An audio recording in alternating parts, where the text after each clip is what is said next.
This is Audible.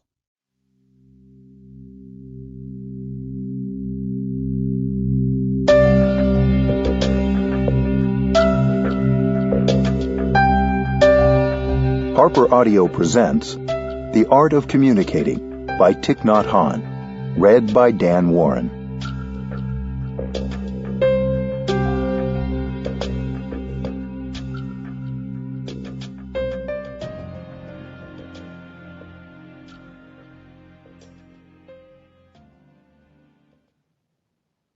One.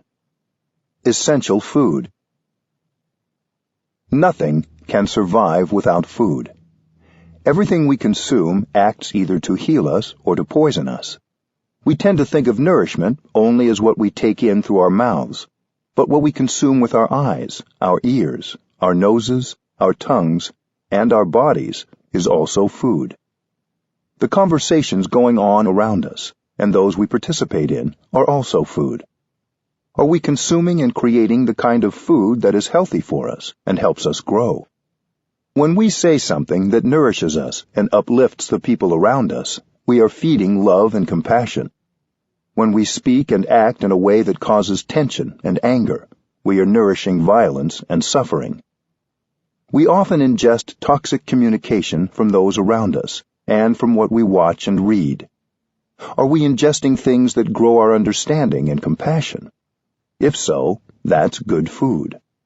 Often, we ingest communication that makes us feel bad or insecure about ourselves or judgmental and superior to others. We can think about our communication in terms of nourishment and consumption. The Internet is an item of consumption, full of nutrients that are both healing and toxic. It's so easy to ingest a lot in just a few minutes online. This doesn't mean you shouldn't use the Internet, but you should be conscious of what you are reading and watching. When you work with your computer for 3 or 4 hours, you are totally lost. It's like eating French fries. You shouldn't eat French fries all day, and you shouldn't be on the computer all day.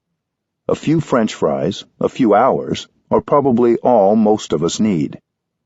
What you read and write can help you heal, so be thoughtful about what you consume. When you write an email or a letter that is full of understanding and compassion, you are nourishing yourself during the time you write that letter. Even if it's just a short note, everything you're writing down can nourish you and the person to whom you are writing. Consuming with mindfulness.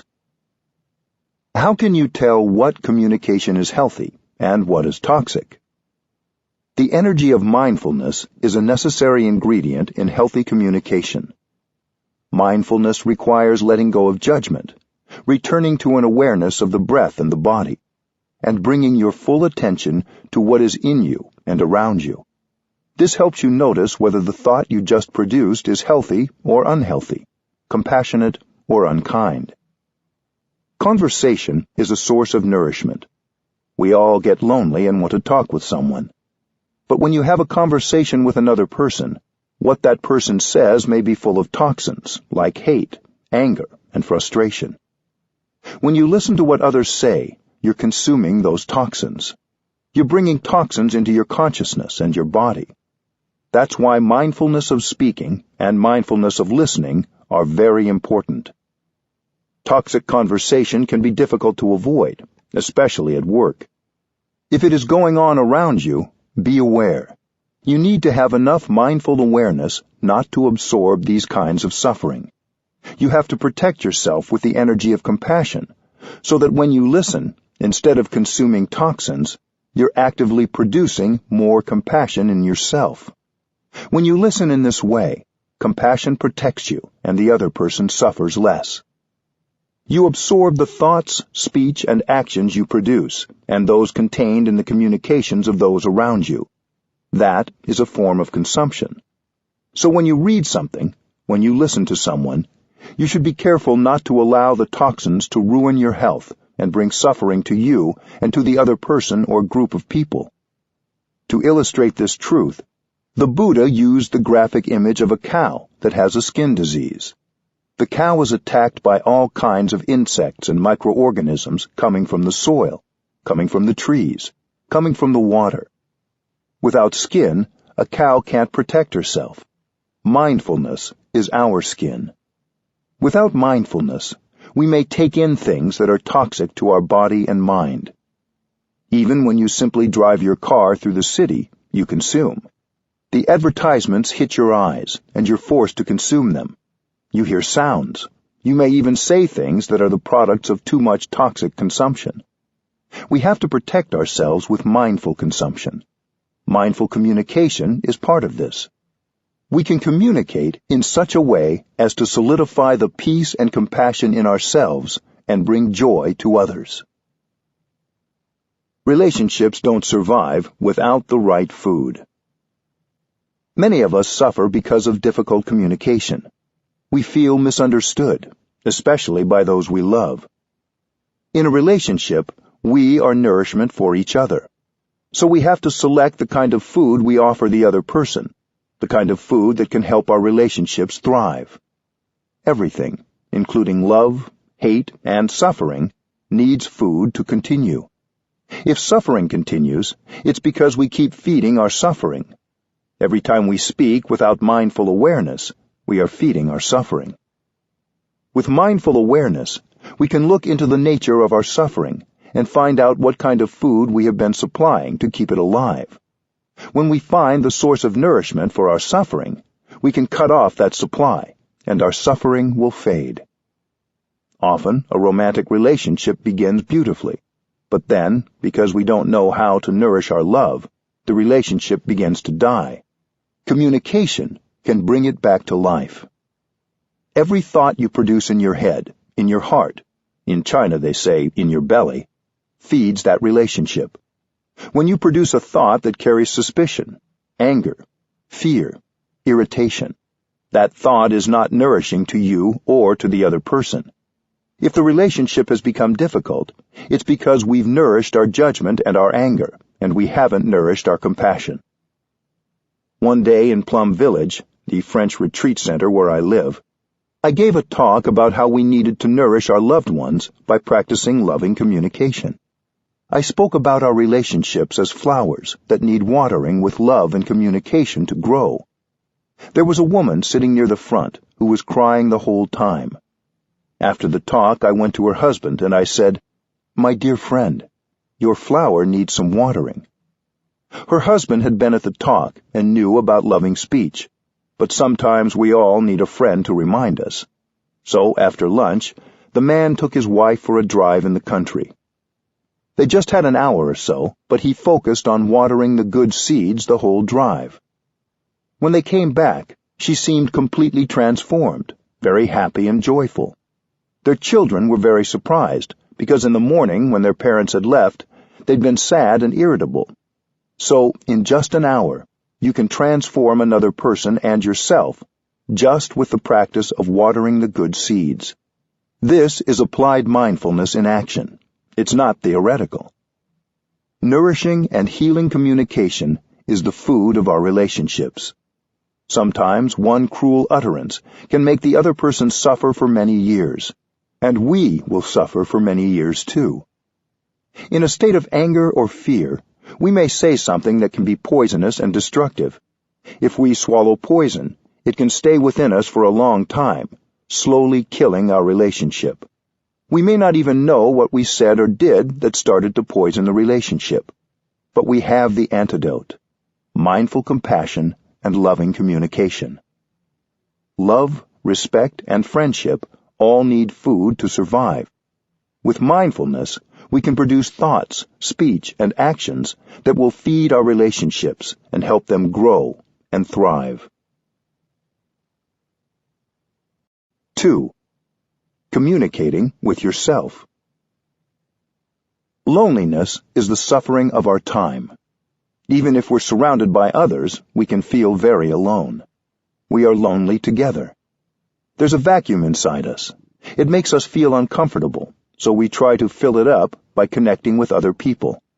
We believe that if we're able to connect, the feeling of loneliness will disappear. Technology supplies us with many devices to help us stay connected.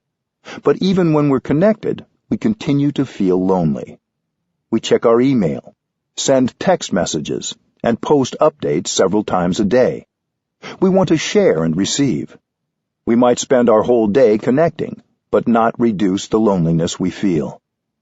We all hunger for love, but we don't know how to generate love in order to feed ourselves with it. When we're empty, we use technology to try to dissipate the feeling of loneliness, but it doesn't work. We have the internet, email, video conferencing, texting and posting, apps, letters, and cell phones. We have everything.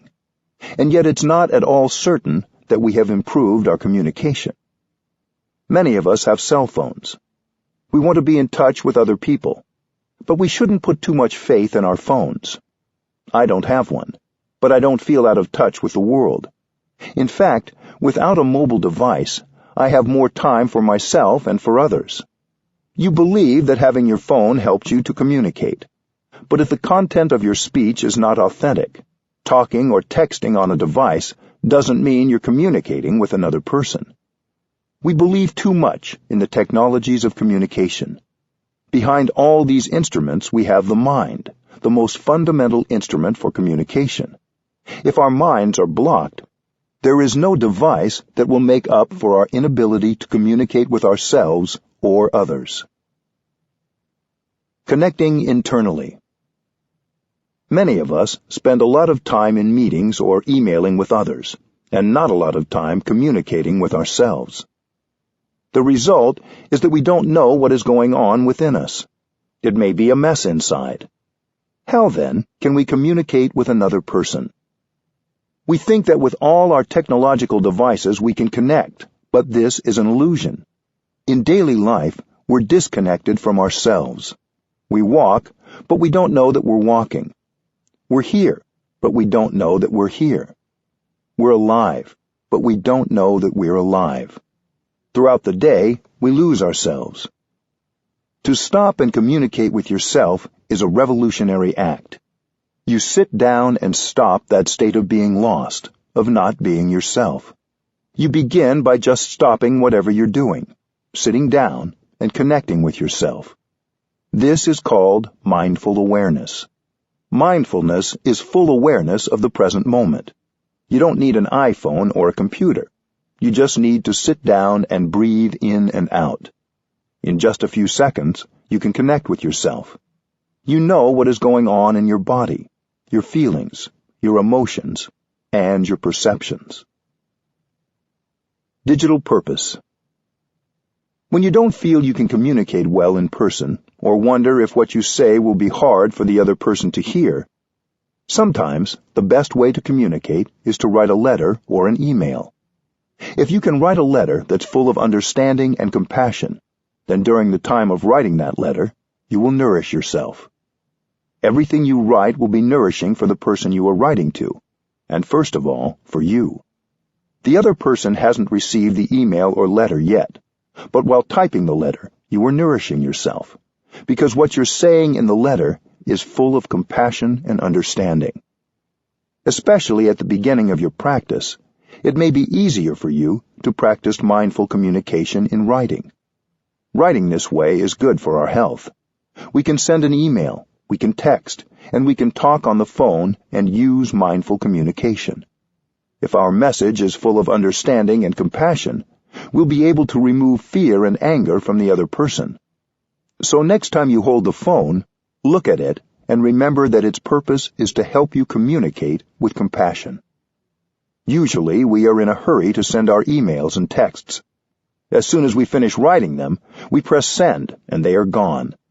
But there's no need to rush.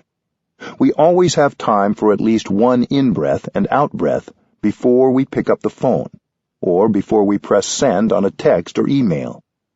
If we do this, there is a much greater chance that we will be putting more compassionate communication out into the world. Coming home. When we begin to practice mindful awareness, we start the path home to ourselves. Home is the place where loneliness disappears. When we're home, we feel warm, comfortable, safe, fulfilled. We've gone away from our homes for a long time, and our homes have become neglected. But the path back home is not long. Home is inside us. Going home requires only sitting down and being with yourself, accepting the situation as it is. Yes, it might be a mess in there, but we accept it because we know we have left home for a long time. So now we're home. With our in-breath and our out-breath, our mindful breathing, we begin to tidy up our homes. Communicating with the breath. The path home begins with your breath. If you know how to breathe, you can learn how to walk, how to sit, how to eat your meal, and how to work in mindfulness so that you can begin to know yourself. When you breathe in, you come back to yourself. When you breathe out, you release any tension. Once you can communicate with yourself, you'll be able to communicate outwardly with more clarity. The way in is the way out. Mindful breathing is a means of communication, just like a phone. It promotes communication between the mind and the body. It helps us know what we're feeling. We're breathing all the time, but we rarely pay attention to our breath, unless our breathing is uncomfortable or restricted. With mindful breathing, when we breathe in, we know we're breathing in. When we breathe out, we know we're breathing out. When we breathe in, we bring our attention to our in-breath. To remind ourselves to pay attention to our breath, we can say silently, breathing in, I know I'm breathing in. Breathing out, I know I'm breathing out. The air is entering my body. The air is leaving my body. Follow your in-breath and out-breath all the way through. Suppose your in-breath lasts 4 seconds. During the time of breathing in, allow your attention to rest entirely on your in-breath without interruption. During the time of breathing out, focus entirely on your out-breath. You are with your in-breath and your out-breath. You are not with anything else. You are your in-breath and your out-breath. Breathing in and breathing out is a practice of freedom. When we focus our attention on our breath, we release everything else, including worries or fears about the future, and regrets or sorrows about the past. Focusing on the breath, we notice what we're feeling in the present moment. We can do this throughout the day, enjoying the 24 hours that have been given us to breathe in and out. We can be there for ourselves. It takes only a few seconds to breathe in and set yourself free. We know when others are breathing in and out mindfully. We can see it when we look at them. They look free. If we're overloaded with fear, anger, regret, or anxiety, we're not free, no matter what position we hold in society or how much money we have. Real freedom only comes when we're able to release our suffering and come home. Freedom is the most precious thing there is. It is the foundation of happiness, and it is available to us with each conscious breath. Non-thinking and non-talking. Happiness is possible when you're in communication with yourself. To do this, you have to leave your telephone behind. When you attend a meeting or an event, you turn off your telephone. Why? Because you want to communicate and absorb others' communication. It is the same when communicating with yourself. This kind of communication is not possible with the phone. We're used to thinking a lot and talking a lot. But to communicate with ourselves, we need to practice non-thinking and non-talking. Non-thinking is a very important practice. Of course, thinking and talking can be productive too, especially when our minds and feelings are clear. But a lot of our thinking is caught up in dwelling on the past, trying to control the future, generating misperceptions, and worrying about what others are thinking. A misperception can happen in a moment, in a flash. As soon as we have a perception, we're caught by it. So anything we say or do based on that perception can be dangerous. It's better not to say or do anything.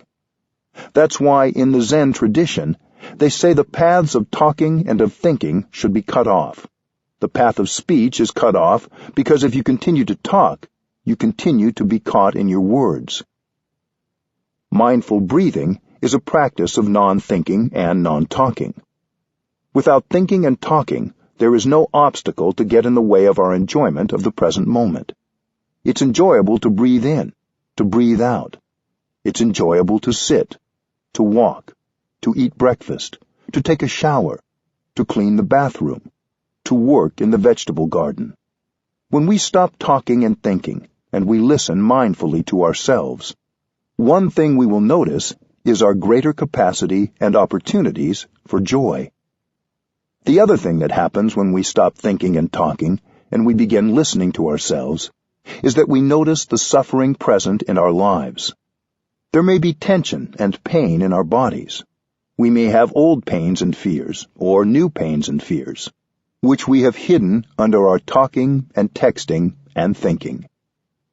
Mindfulness lets us listen to the pain, the sorrow, and the fear inside.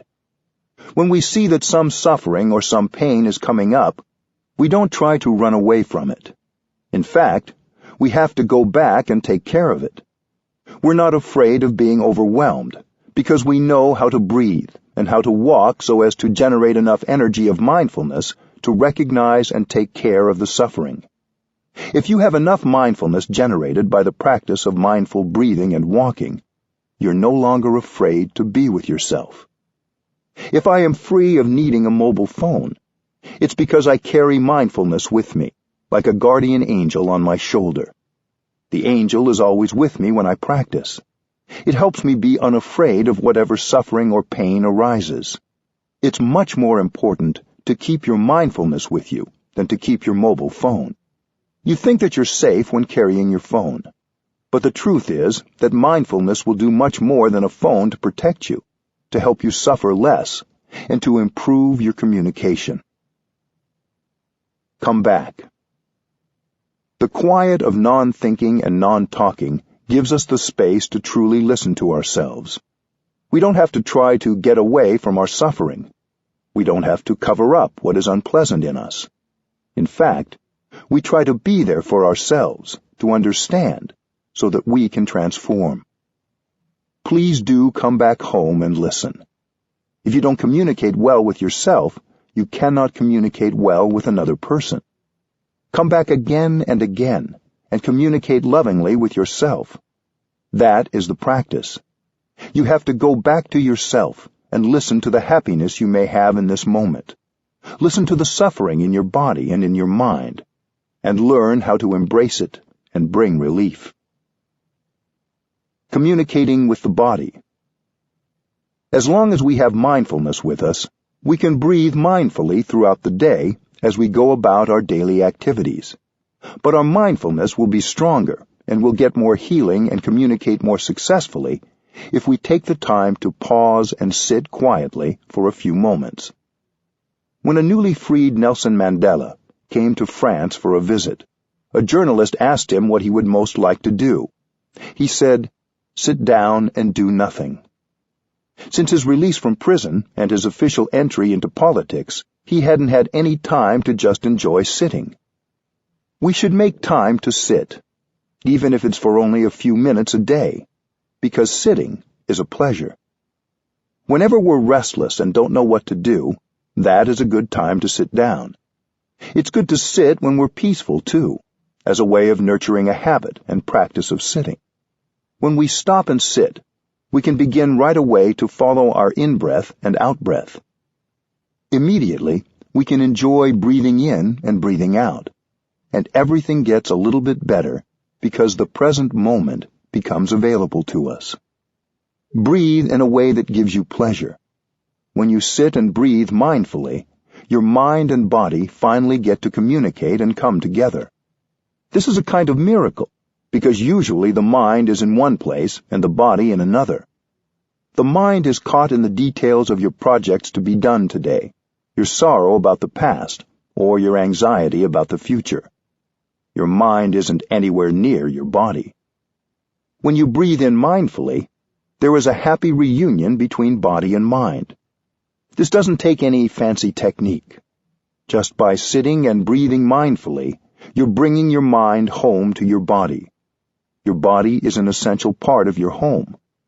When you spend many hours with your computer, you may forget entirely that you have a body until it's too achy, stiff, or tense for you to ignore. You need to take breaks and return to your body before it gets to that point. To bring more awareness to the connection between body and mind, you can say to yourself, breathing in, I'm aware of my body. Breathing out, I release all the tension in my body. Take yourself for a walk. Mindful walking is a wonderful way to bring together body and mind. It also allows you the additional opportunity to communicate with something outside yourself that is nourishing and healing, the earth. When you take a step with full awareness that you are taking a step on the ground and the earth, there is no distinction between body and mind. Your body is your breathing. Your body is your feet. Your body is your lungs. And when you are connected with body, feet, breath, and lungs, you are home.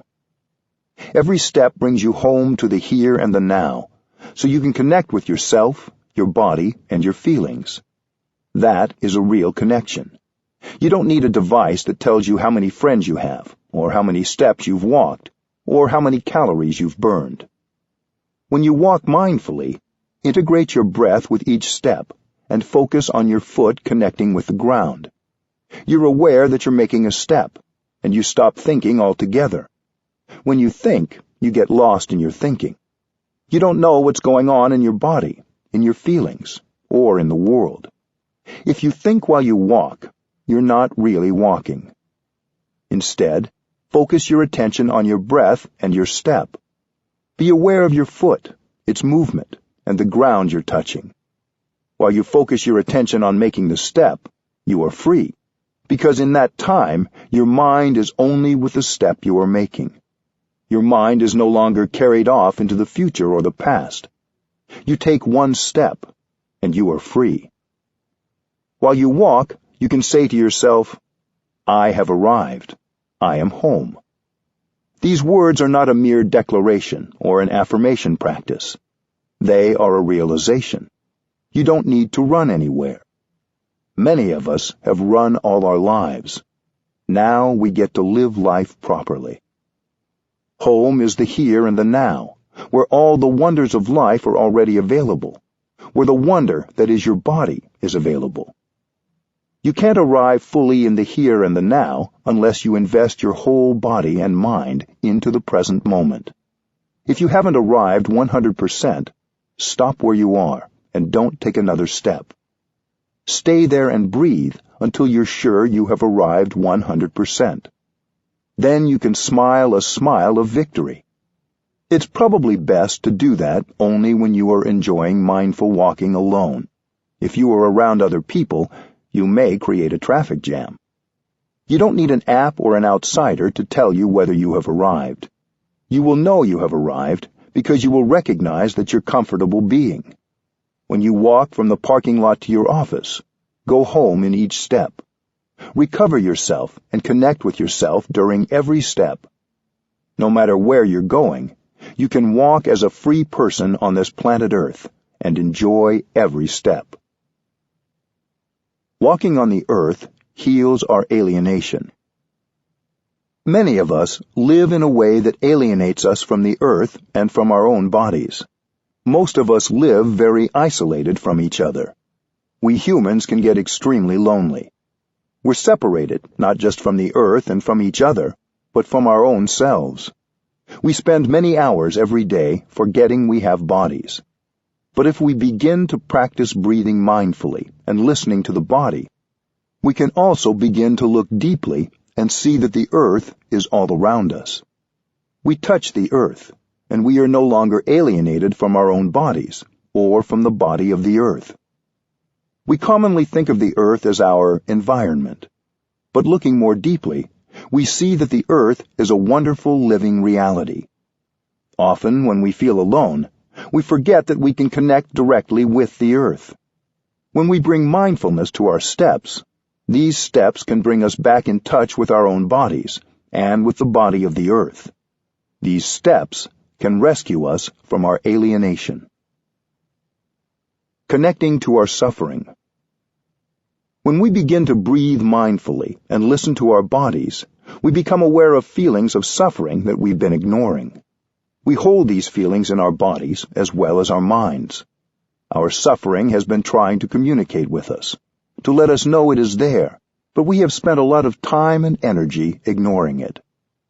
When we begin breathing mindfully, feelings of loneliness, sadness, fear, and anxiety may come up. When that happens, we don't need to do anything right away. We can just continue to follow our in-breath and our out-breath. We don't tell our fear to go away. We recognize it. We don't tell our anger to go away. We acknowledge it. These feelings are like a small child tugging at our sleeves. Pick them up and hold them tenderly.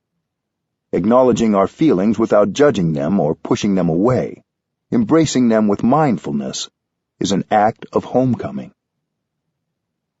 The suffering of our ancestors. We know that the suffering inside us contains the suffering of our fathers, our mothers, and our ancestors. Our ancestors may not have had a chance to get in touch with the practice of mindfulness, which could help them transform their suffering. That is why they have transmitted their unresolved suffering to us. If we are able to understand that suffering and thereby transform it, we are healing our parents and our ancestors as well as ourselves. Our suffering reflects the suffering of the world.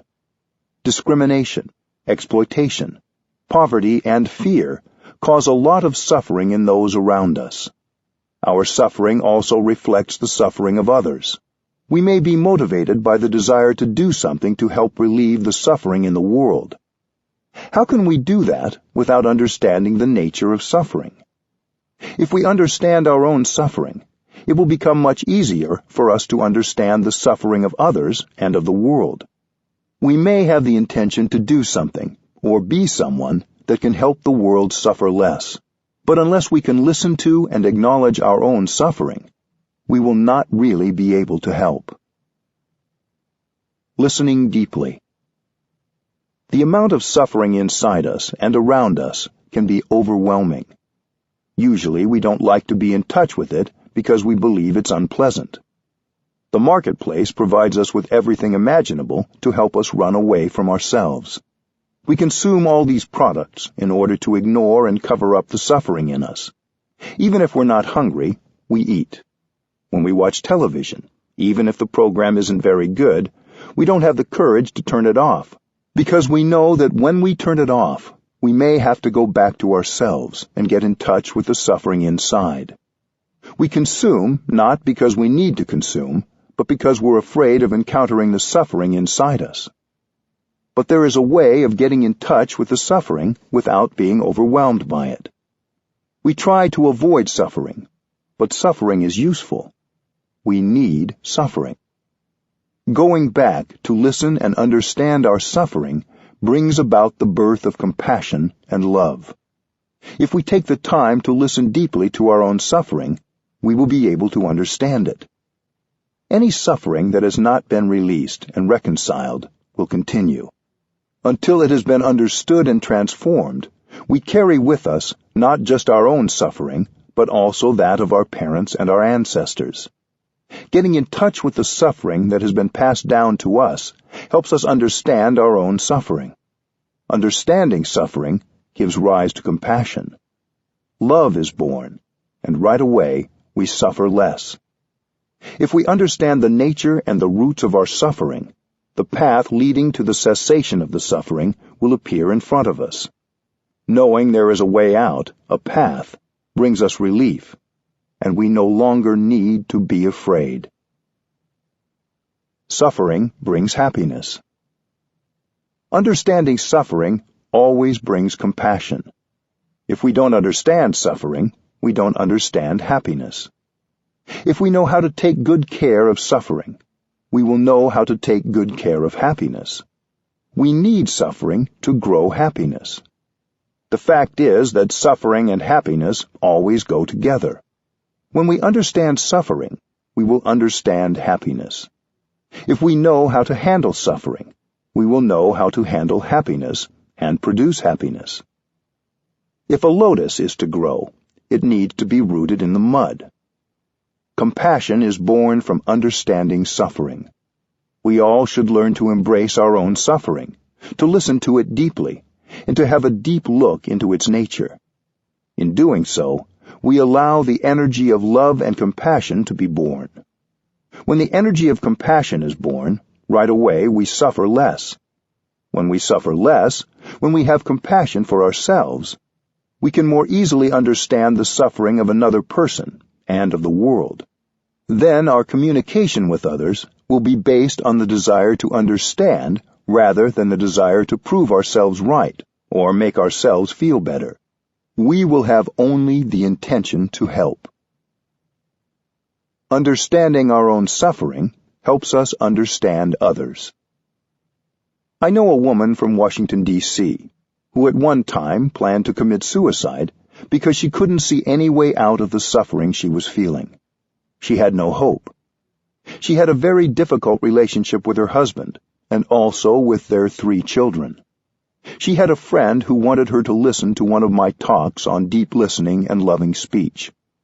She refused because she was Catholic and she thought that listening to a Buddhist teaching meant she wasn't being true to her faith. On the night she planned to kill herself, she telephoned her friend to say goodbye. Her friend said, "Before you kill yourself, come say goodbye to me. Take a taxi."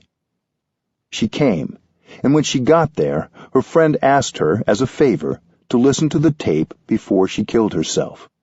Reluctantly, she said, "All right, before dying, I'll satisfy your wish." After listening to the tape, she was curious and decided to go to a mindfulness retreat. At the retreat, she began to really listen to her own suffering. Before that, she had thought the only way to end her suffering was to kill herself. It was too painful to listen. But she learned how to stay with her breath so she could be with her suffering. She found that she had created a lot of wrong perceptions and had nurtured a lot of anger.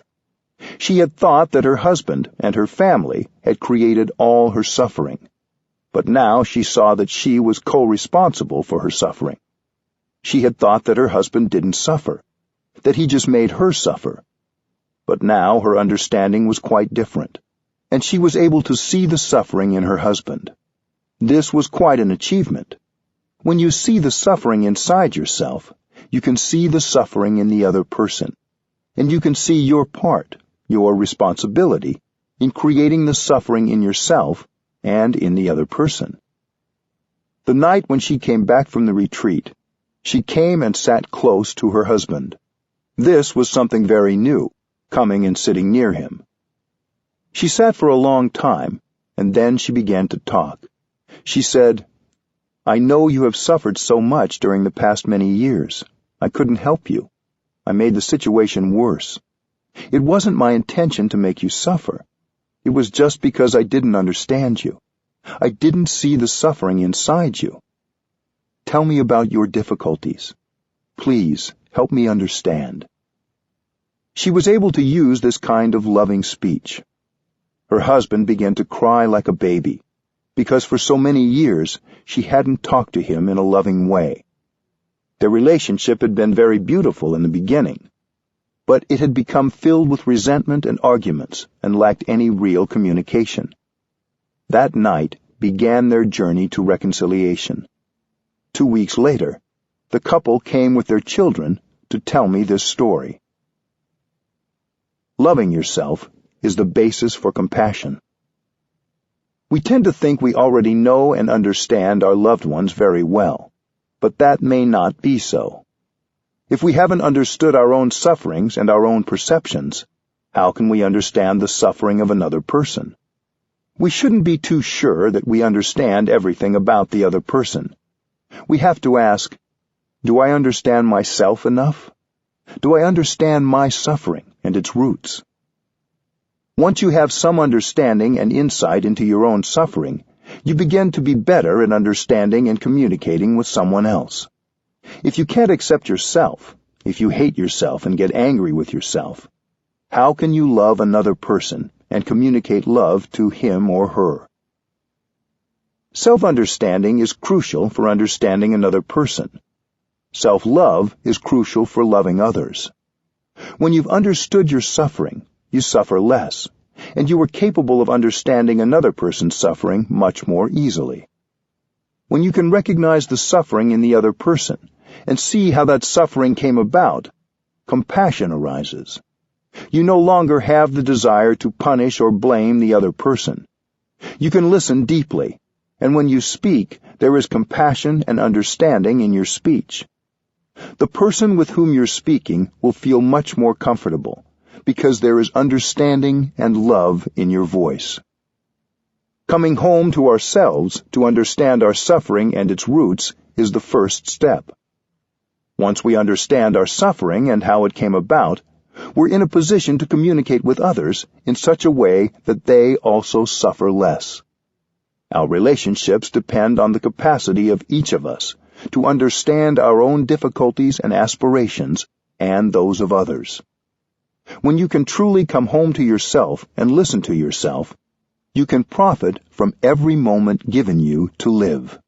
You can enjoy every moment. With good internal communication facilitated by mindful breathing, you can begin to understand yourself, understand your suffering, and understand your happiness. Knowing how to handle suffering, you know at the same time how to produce happiness. And if you're truly happy, we all profit from your happiness. We need happy people in this world. 3. The keys to communicating with others. As you connect with yourself, you begin connecting more deeply with other people. Without the first step, the second step isn't possible. Don't neglect to reserve some time alone each day for communicating with yourself. All of us still have misperceptions and suffering. When we communicate with others, we should be aware that the suffering we have yet to heal and our perceptions are also there. If we can be aware of our in-breath and our out-breath, we will remember that the one goal of compassionate communication is to help others suffer less. If we remember this, we've already succeeded. We're already contributing to more joy and less suffering. Saying hello. It's helpful to remember at the beginning of every communication with another person that there is a Buddha inside each of us. The Buddha is just a name for the most understanding and compassionate person it's possible to be. You may call it something else if you wish, like wisdom or God. We can breathe, smile, and walk in such a way that this person in us has a chance to manifest. Where I live in Plum Village, every time you meet someone on your way somewhere, you join your palms and bow to him or to her with respect, because you know that there is a Buddha inside that person. Even if that person isn't looking or acting like a Buddha, the capacity for love and compassion is in him or her. If you know how to bow with respect and freshness, you can help the Buddha in him or her to come out. To join your palms and bow like this isn't mere ritual. It's a practice of awakening. While you bring your hands up and put your palms together, breathe in and out mindfully. Your two hands form a flower, a lotus bud. If you do this with genuine intention, you will likely be able to see the possibilities in the other person. As you breathe, you may want to say silently, "A lotus for you, a Buddha to be." When you join your palms, there should be concentration in you, so you're not just going through the motions. The lotus flower of your hands is an offering to the person in front of you. When you bow, you recognize the beauty in the other person. In many Asian countries, when we meet each other, we don't shake hands like in the West. We just join our palms and bow. About 160 years ago, the French came to Vietnam, and they taught us how to shake hands. In the beginning, we thought it was funny to shake hands like that, but we learned quite quickly. Now everyone knows how to shake hands, but we still like to join our palms and bow, especially in the temple. It may not be appropriate in your life or workplace for you to join your palms to everyone you see, but you can still look them in the eye. As you smile or say hello or shake hands, In your mind, you can still be offering them a lotus flower, a reminder of the Buddha nature in both of you. The 2 keys to compassionate communication. We communicate to be understood and to understand others. If we're talking and no one is listening, maybe not even our own selves, we're not communicating effectively. There are 2 keys to effective and true communication. The first is deep listening. The second is loving speech. Deep listening and loving speech are the best instruments I know for establishing and restoring communication with others and relieving suffering. We all want to be understood. When we interact with another person, particularly if we haven't practiced mindfulness of our own suffering and listened well to our own selves, we're anxious for others to understand us right away. We want to begin by expressing ourselves. But talking first like that doesn't usually work. Deep listening needs to come first. Practicing mindfulness of suffering, recognizing and embracing the suffering in oneself and in the other person, will give rise to the understanding necessary for good communication. When we listen to someone with the intention of helping that person suffer less, this is deep listening. When we listen with compassion, we don't get caught in judgment. A judgment may form, but we don't hold on to it. Deep listening has the power to help us create a moment of joy, a moment of happiness, and to help us handle a painful emotion. Now is the time to listen only. Deep listening is a wonderful practice. If you can listen for 30 minutes with compassion, you can help the other person suffer much less. If you don't practice mindfulness of compassion, you can't listen long. Mindfulness of compassion means you listen with only one intention, to help the other person suffer less. Your intention may be sincere, but if you haven't first practiced listening to yourself, and you don't practice mindfulness of compassion, you may rather quickly lose your ability to listen. The other person may say things that are full of wrong perceptions, bitterness, accusation, and blaming. If we don't practice mindfulness, their words will set off irritation, judgment, and anger in us, and we will lose our capacity to listen compassionately. When irritation or anger arises, we lose our capacity to listen. That's why we have to practice, so that during the whole time of listening, compassion can remain in our hearts. If we can keep our compassion alive, the seeds of anger and judgment in our hearts will not be watered and spring up. We have to train ourselves first, so we're able to listen to the other person. It is okay if you're not ready to listen at a certain moment. If the quality of your listening is not good enough, it's better to pause and continue another day. Don't push yourself too hard. Practice mindful breathing and mindful walking until you're ready to really listen to the other person. You can say, "I want to listen to you when I'm at my best. Would it be all right if we continued tomorrow?" Then, when we are ready to listen deeply, we can listen without interrupting. If we try to interrupt or correct the other person, we will transform the session into a debate, and it will ruin everything. After we have deeply listened and allowed the other person to express everything in his heart, we'll have a chance later on to give him a little of the information he needs to correct his perception. But not now. Now we just listen, even if the person says things that are wrong. It's the practice of mindfulness of compassion that keeps us listening deeply. You have to take the time to look and see the suffering in the other person. You must be prepared. Deep listening has only one purpose: to help others suffer less. Even if the person says wrong things, expresses bitterness, or blames, continue to listen compassionately for as long as you can. You may want to say this to yourself as a reminder. I am listening to this person with only one purpose: to give this person a chance to suffer less.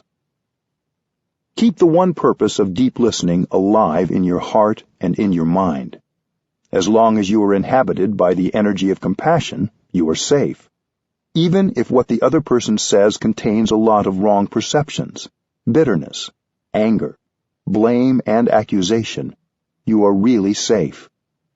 Remember that the other person's speech may be based on prejudices and misunderstandings.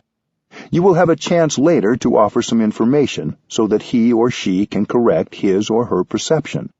But not now. Now is the time only to listen.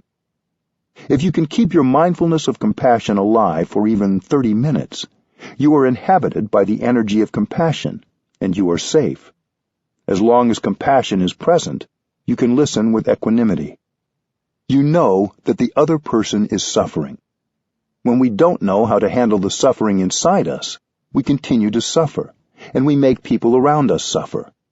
When other people don't know how to handle their suffering, they become its victim. If you imbibe their judgment, fear, and anger, you become its second victim. But if you can listen deeply, understanding that what they are saying is coming from suffering, then you are protected by your compassion. You only want to help them suffer less. You don't blame or judge them anymore. Love is born from understanding. Listening deeply and compassionately, you begin to understand the other person more fully, and love is nourished. The foundation of love is understanding, and that means, first of all, understanding suffering. Each of us is hungry for understanding. If you really want to love someone and make him or her happy, you have to understand that person's suffering. With understanding, your love will deepen and become true love. Listening to suffering is an essential ingredient for generating understanding and love. I define happiness as the capacity to understand and to love, because without understanding and love, no happiness could be possible. We don't have enough understanding and love, which is why we suffer so much. This is what we are thirsting for. Compassion and love are born from understanding. How can you love unless you understand? How can the father love his son if he doesn't understand the suffering and difficulties of his son? How can someone make his beloved happy without knowing anything about that person's suffering and difficulties? Do I understand you enough? If you want to make someone happy, you should ask yourself the question, do I understand him enough? Do I understand her enough? Many people are reluctant to talk because they fear that what they say will be misunderstood. There are people who suffer so much, they're not capable of telling us about the suffering inside. And we have the impression that nothing is wrong, until it's too late. Waiting has serious consequences. People may isolate themselves. They may suddenly end a friendship or relationship, or they may even commit suicide. Something had been bothering that person for a long time, but he or she pretended that everything was okay. Maybe fear or pride gets in the way.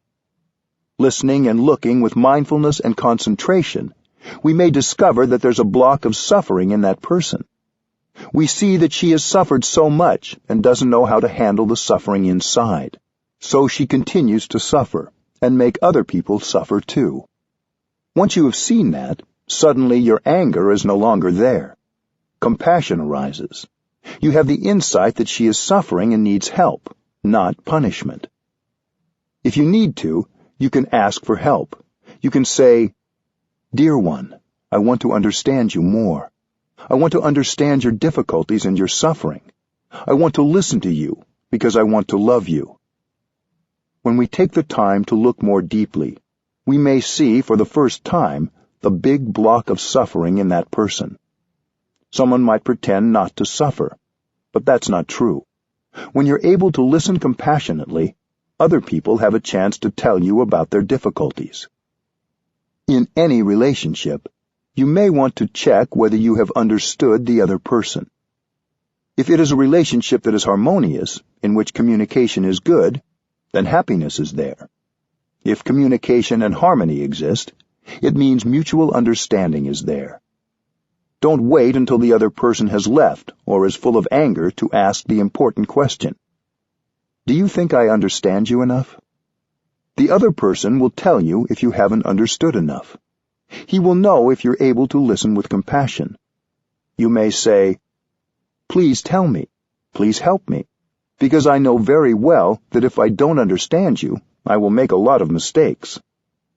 That is the language of love. The question, "Do you think I understand you enough?" is not just for romantic relationships, but for friends, family members, and anyone you care about. It can even help in a work setting. If you live with a family member, a romantic partner, or a friend, you may think that because you see this person every day, you know a lot about him or her. But that's not correct. You know only a little about that person.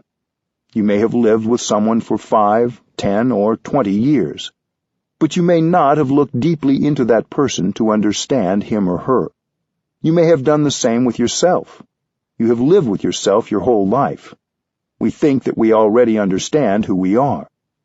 But unless we have listened deeply to ourselves with compassion and curiosity, and without judgment, we may not know ourselves very well at all.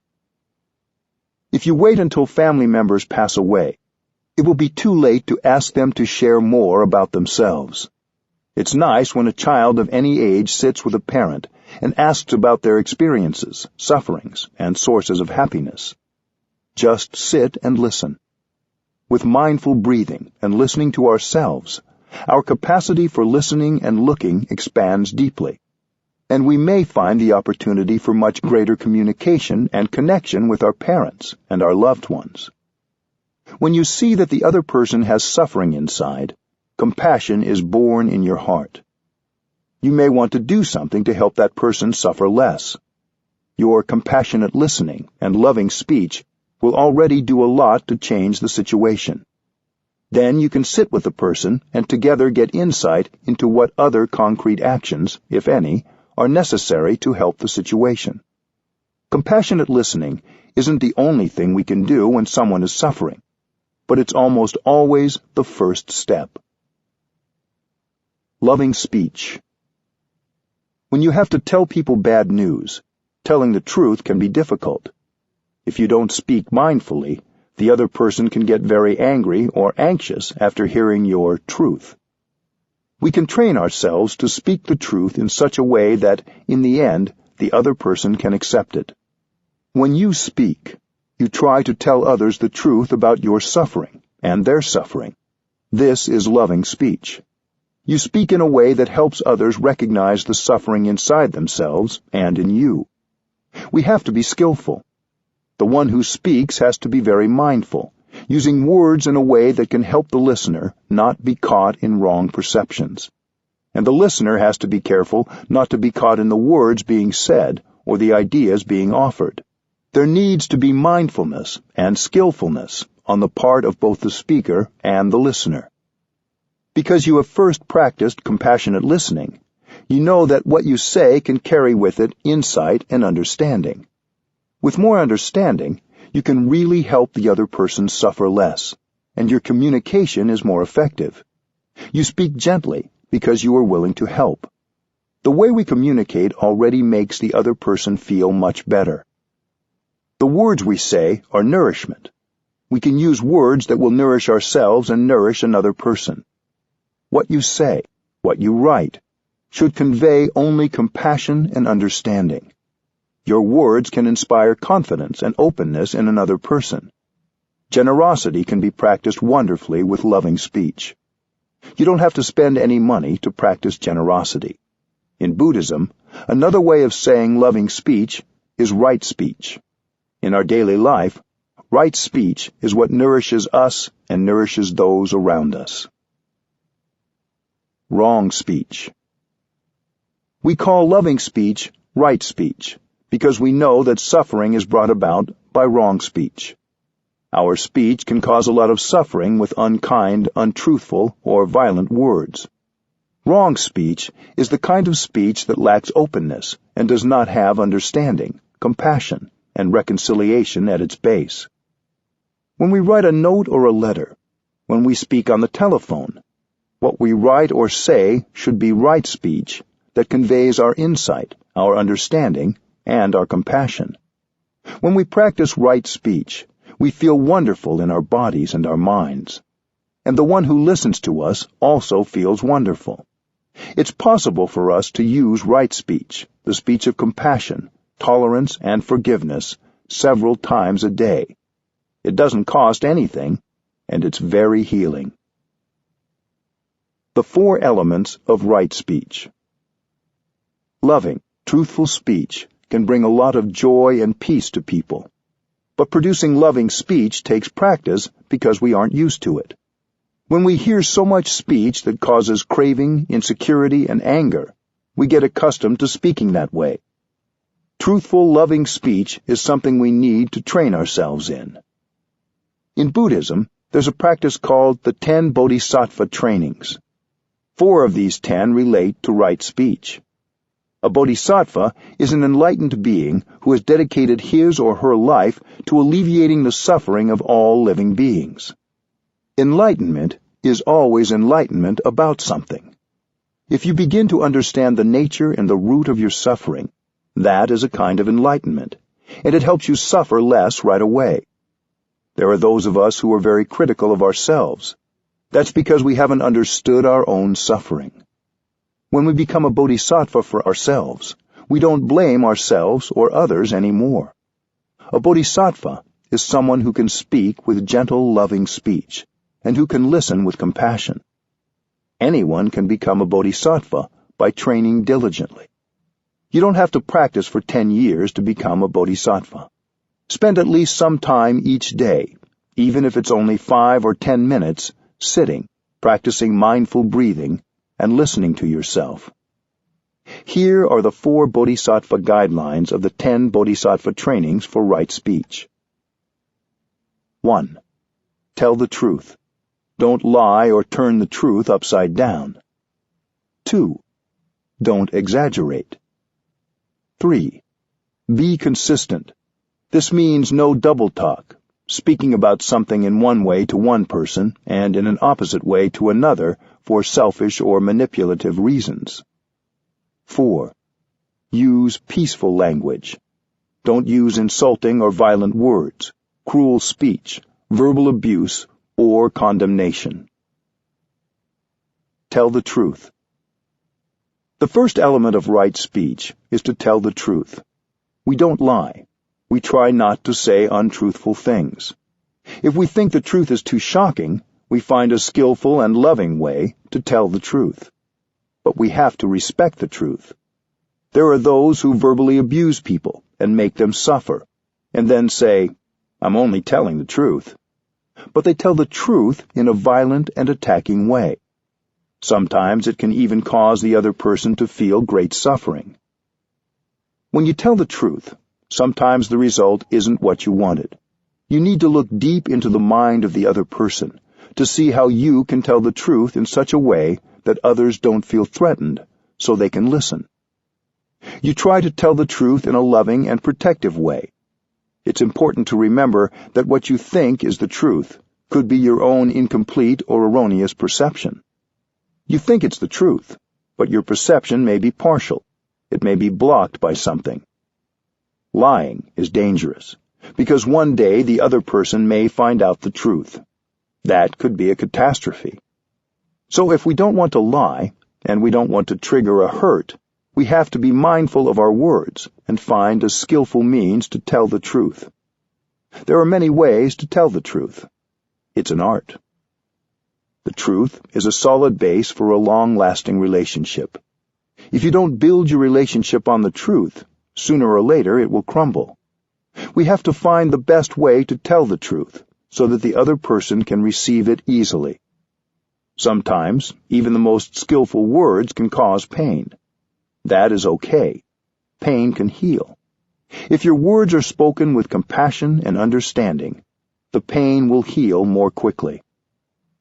Suffering can be beneficial. There can be goodness in suffering, but we don't want to make the other person suffer needlessly. We can minimize the shock and the pain. We try to convey the truth in such a way that other people can hear us without suffering too much. The important thing is that they feel safe. They may not get it, or it may take time for them to get it. They may continue to have a different perception than ours.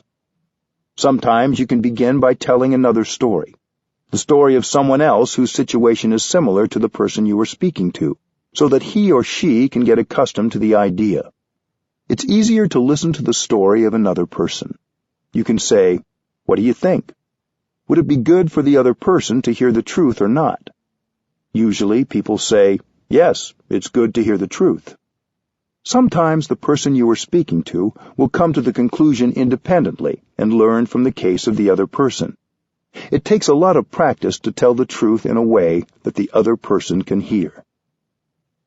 Don't exaggerate. The second part of right speech is to refrain from inventing and exaggerating. You want to speak about some little thing, but you exaggerate and make it very big. For example, someone has made a mistake, but you exaggerate as though it's something many times worse. Sometimes when we're speaking to ourselves, we make something seem very tragic to justify and even feed anger. There may be some truth in what you want to say, but you exaggerate what the other person has done, so you paint a wrong image of the other. This may seem harmless, but it takes you away from the truth and takes away the trust in a relationship. Be consistent. The third kind of incorrect speech is what we call in Vietnamese forked tongue or double tongue. It means you say something to one person, but when speaking about the same matter to another person, you say something different as a way of gaining some advantage. You speak about the same situation, but in conflicting ways. This causes division and can make a person or group think badly about the other person or group when there's no basis for it. This can cause a lot of suffering on both sides and might even cause them to become enemies. Right speech requires being true to your word and not changing the content for your own advantage or to portray yourself in a better light. Use peaceful language. The fourth aspect of right speech is to refrain from speech that's violent, condemning, abusive, humiliating, accusing, or judgmental. The 4 criteria. In the time of the Buddha, people were caught by mental constructions and interpreted the teachings in ways that were not intended by the teacher. The Buddha and his students came up with 4 criteria that should be contained in any teaching. These 4 criteria are helpful today in evaluating whether we and others are using right speech and speaking the truth effectively. The 4 criteria are: 1. We have to speak the language of the world. 2. We may speak differently to different people in a way that reflects how they think and their ability to receive the teaching. 3. We give the right teaching according to person, time, and place, just as a doctor prescribes the right medicine. 4. We teach in a way that reflects the absolute truth. The first criterion: speak the language of the world. The first criterion is to understand the worldly way of seeing things, the worldly view. Sometimes we have to use the kind of language that people speak and the way they view things. If you don't use the language of the world, most people won't understand what you mean, and you can communicate only with people who already think like you. This doesn't mean you have to learn Vietnamese and Arabic, but rather that you have to speak in terms that people can understand, based on their daily experience of life. For example, we are used to saying that the sky is above and the earth is below. When we sit here, we say that what's above us is up and what's below us is down. But for those who are sitting on the other side of the planet, our down is their up, and our up is their down. What is up and down for this corner of the planet is not up and down for another part of the planet. So, up and down is a truth, but it's a relative truth. We can use it as part of our common language to communicate with each other, without needing to have an extended discussion of up and down each time we talk.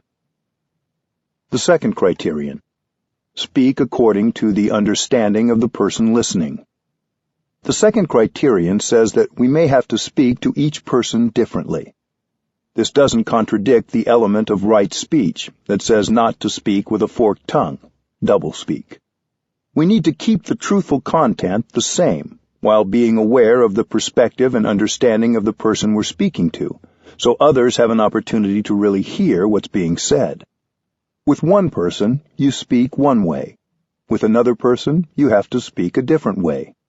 You have to look deeply at the person to see how he or she perceives, and speak in a way that takes that into account, so others can understand what you say. If someone's understanding is profound, you speak in a way that takes that into consideration. One day, someone asked the Buddha, "When that person passes away, which heaven do you think he will go to?" The Buddha answered that he might be born into this or that heavenly realm. Later, another person asked the Buddha, "When that person dies, where will he go?" The Buddha answered, "He will not go anywhere." Someone standing nearby asked the Buddha why he had given the two people two different answers. The Buddha replied that it depends on the person who asks. He said, "I have to speak according to the mind of the person who listens, and the ability of that person to receive what I share." There's a story of someone who gave a woman a pot of milk in the morning. At the end of the day, he came to get it back. During the day, the milk had turned into butter and cheese. The man said, "But I gave you milk, and you gave me back butter and cheese. So, is milk the same or different from the butter? It's not the same, but it's not different either." To those with more profound understanding, you have to give a deeper answer, reflecting that nothing is permanent and everything is constantly changing. So the teaching you give and the way you speak depends on the degree of wisdom of the receiver and that person's ability to understand what you say. You speak according to the background and the abilities of the person you're speaking to. The third criterion: prescribe the right medicine for the disease. The third criterion is to prescribe the right medicine for the disease. If you give someone the wrong medicine, that person could die. So to each you give a particular medicine. When you have attachment, craving, or despair, remember that you are your own teacher. You can listen to these strong emotions and communicate back the healing you need. Don't think that if you hear or read something that inspires you, you should then repeat it word for word. Think of how to make these truths you heard resonate with your own. Similarly, you also have to know the mind and the background of the person you're speaking to. If you were to give another person exactly the teaching you heard, it might not be the appropriate teaching for that person. You have to adapt what you say to the other's background. But what you say must also reflect the true teaching, so you use worldly language, but not just any worldly language.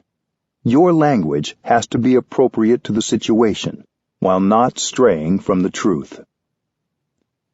Think about how we talk to children about death or violence in the world.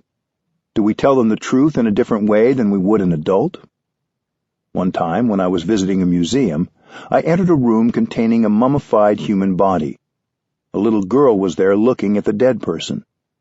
After we both had stood there looking together for a while, with fear in her eyes, she asked me something like, "Am I going to be lying dead on a table one day?"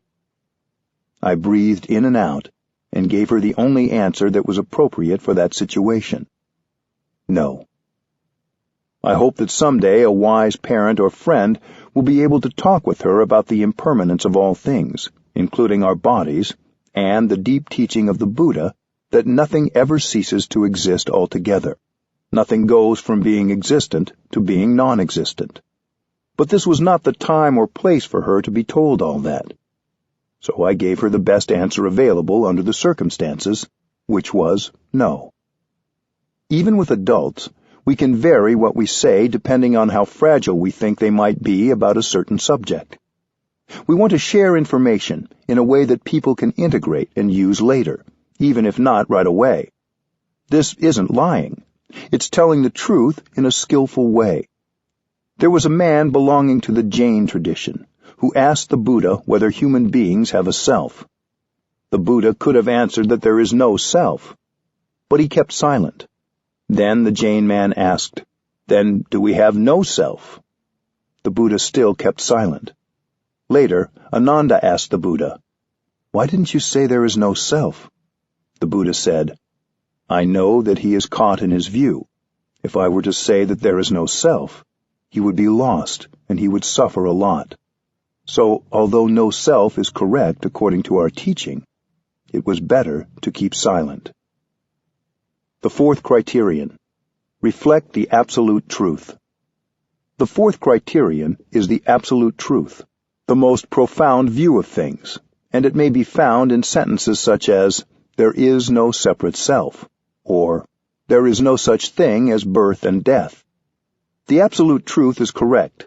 It is the closest thing to a description of the ultimate reality, but it can make people feel lost if they haven't had a spiritual teacher who could skillfully convey its depths to them in a way they could take in.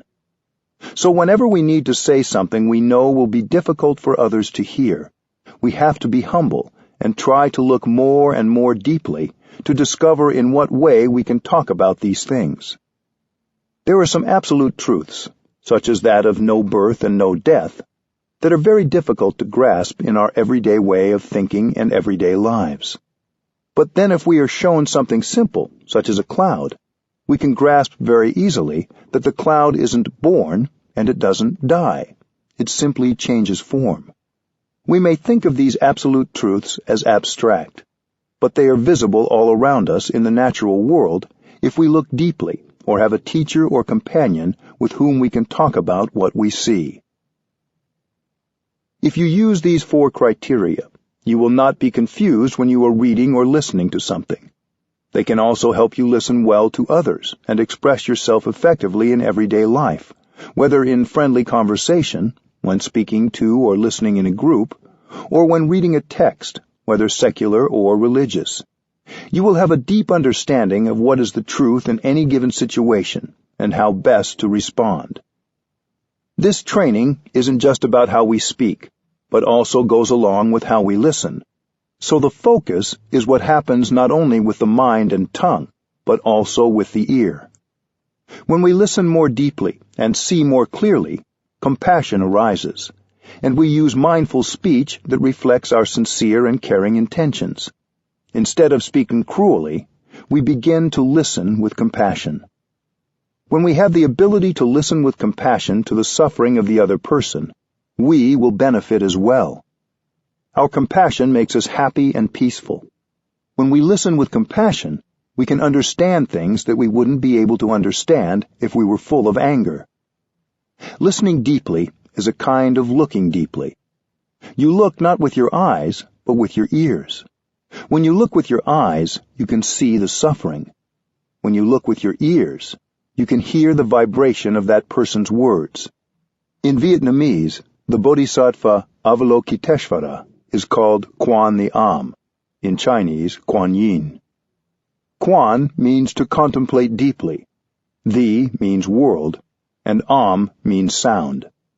Quan the Am listens to all the sounds, all the suffering of the world. When you listen like that, compassion is born in you, and you can have peace. Please listen with great compassion. Even when you're sad because of bad news, your compassion will soothe your agitation and make you more peaceful. Help people understand. On my last trip to India, I was invited to be the guest editor for one day at the Times of India, the largest daily paper in India. It was during the Gandhi commemoration days in October 2008. One day I was sitting with the regular editors in a meeting when news came in of a terrorist attack in Mumbai, near the Pakistan border, in which a lot of people had been killed. The editors asked me, "If you were a journalist in our time, how would you report when there is so much bad news and so little good news? How should we be as journalists?" It's a difficult question. Reporters have to report the news. But if journalists are writing only from the place of shock, fear, or outrage, they will report it in a way that waters the fear and anger of the reader, possibly creating more violence. So what can we do when we receive such news? I didn't answer right away. I went back to my in-breath and out-breath, and I kept silent for a time, and they kept silent too. Then I said, "You have to tell the truth, but you have to report it in such a way that we don't water the seeds of fear, anger, and vengeance in people. So you have to sit as a practitioner and look deeply and ask, why would someone do violence to innocent people? When you've looked deeply, you will see that those who do violence have a wrong perception of the situation. They're so sure their perception is the truth, and they may think that if they also die in the explosion, they will go directly to heaven to join God. Everybody wants to live. Nobody wants to die. But they may think that by killing others and dying themselves, they are doing the work of God. They think that those on the other side are the enemies of God. You can see that that is wrong thinking, and so you have great compassion for them. For whoever has such a view, life is very dark, and he suffers a lot. There are many wrong perceptions everywhere. So long as those wrong perceptions persist, the number of terrorists will only increase. It will be very difficult to find and control them all. If one terrorist group is violently destroyed, another will emerge. It's endless. So I told the editors, when you report on terrorist acts, use your compassion and deep understanding. Explain the story in such a way that the reader doesn't become enraged and perhaps become another terrorist. We can tell the truth, but we must help people understand. When people understand, their anger will lessen. They don't lose hope. They know what to do and what not to do, what to consume and what not to consume, in order not to continue this kind of suffering. So my message that morning was that we should reflect and discuss events in a way that will not increase the despair and the anger in people. Instead, we can help them to understand why things happen, so their insight and compassion increase. We can make a big difference with the practice of looking deeply. The solution isn't to hide the truth. Using right speech in daily life. The 4 trainings in right speech remind us every day to use words that express non-discrimination, forgiveness, understanding, support, and love. It's very liberating to be able to say or write something using compassionate speech. Speaking in this way is as healing for the speaker as it is for the person being spoken to. These 4 trainings also remind us that anything we say which contains poisons, discrimination, and hate will make us suffer and make others suffer. It's a simple equation. Wrong speech causes ill-being. Right speech brings about well-being and healing. Every day we can say something that has the capacity to heal and help people. A grown-up can do this. A child can do this. A business person, a politician, or a teacher can do this. We don't need to wait for a special moment. We can stop what we're doing right now and send an email that contains right speech. And we can relieve the suffering inside us and the suffering in others right away. 4. The 6 mantras of loving speech. When we have the impression that we're all alone and nobody supports us, we can remember that it's only a perception. It's not accurate.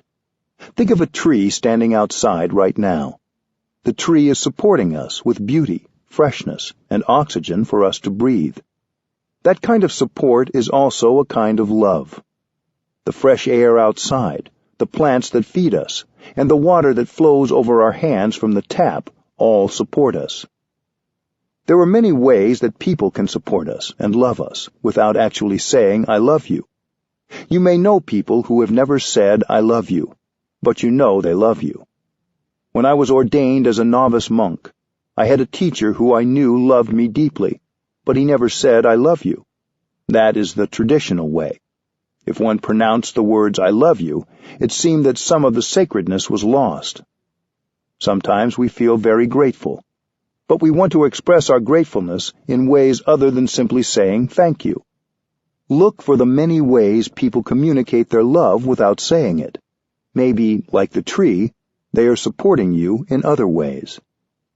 It's also true that the people you love may not know you love them. Sometimes we want to tell someone how much we care, but we don't know the words to say it so that person will understand how we feel. The 6 mantras are 6 sentences that embody loving speech and let people know that you see them, you understand them, and you care for them. In Buddhism, we call these sentences mantras. They're a kind of magic formula. When you pronounce them, you can bring about a miracle, because happiness becomes available right away. As with each practice, you begin with mindful breathing to bring about your true presence.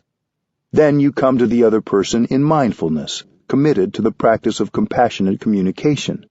You may want to breathe in and out 3 times before you say the mantra.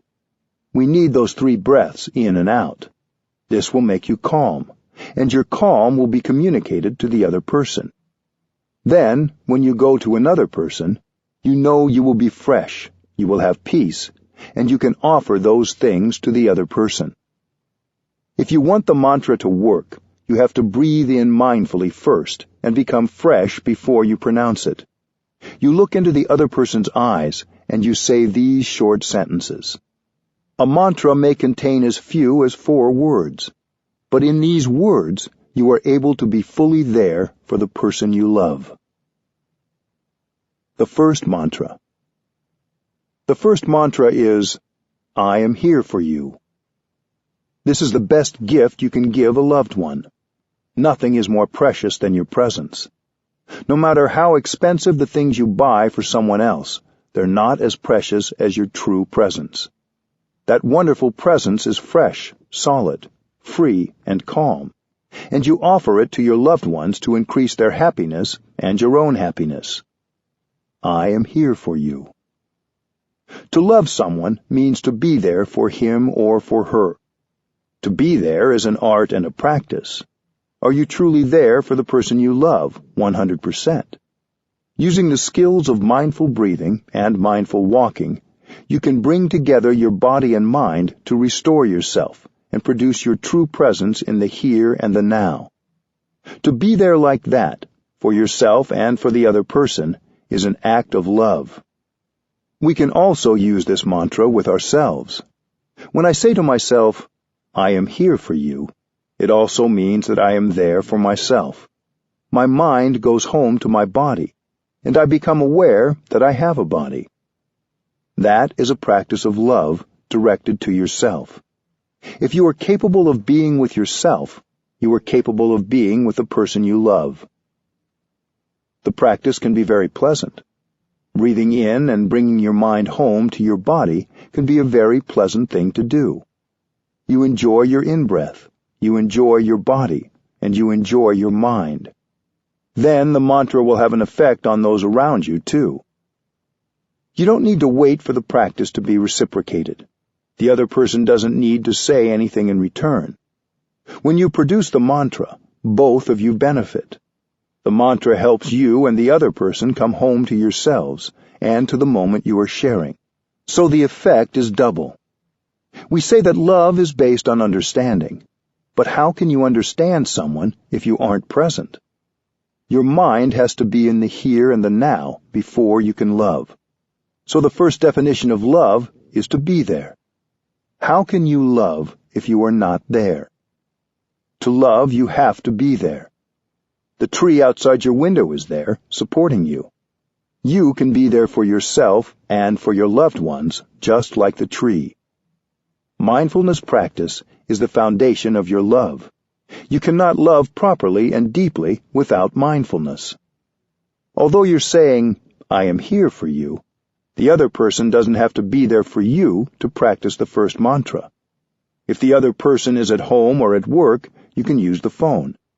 As you hold the phone in your hand, breathe in and out a few times to make yourself present and calm.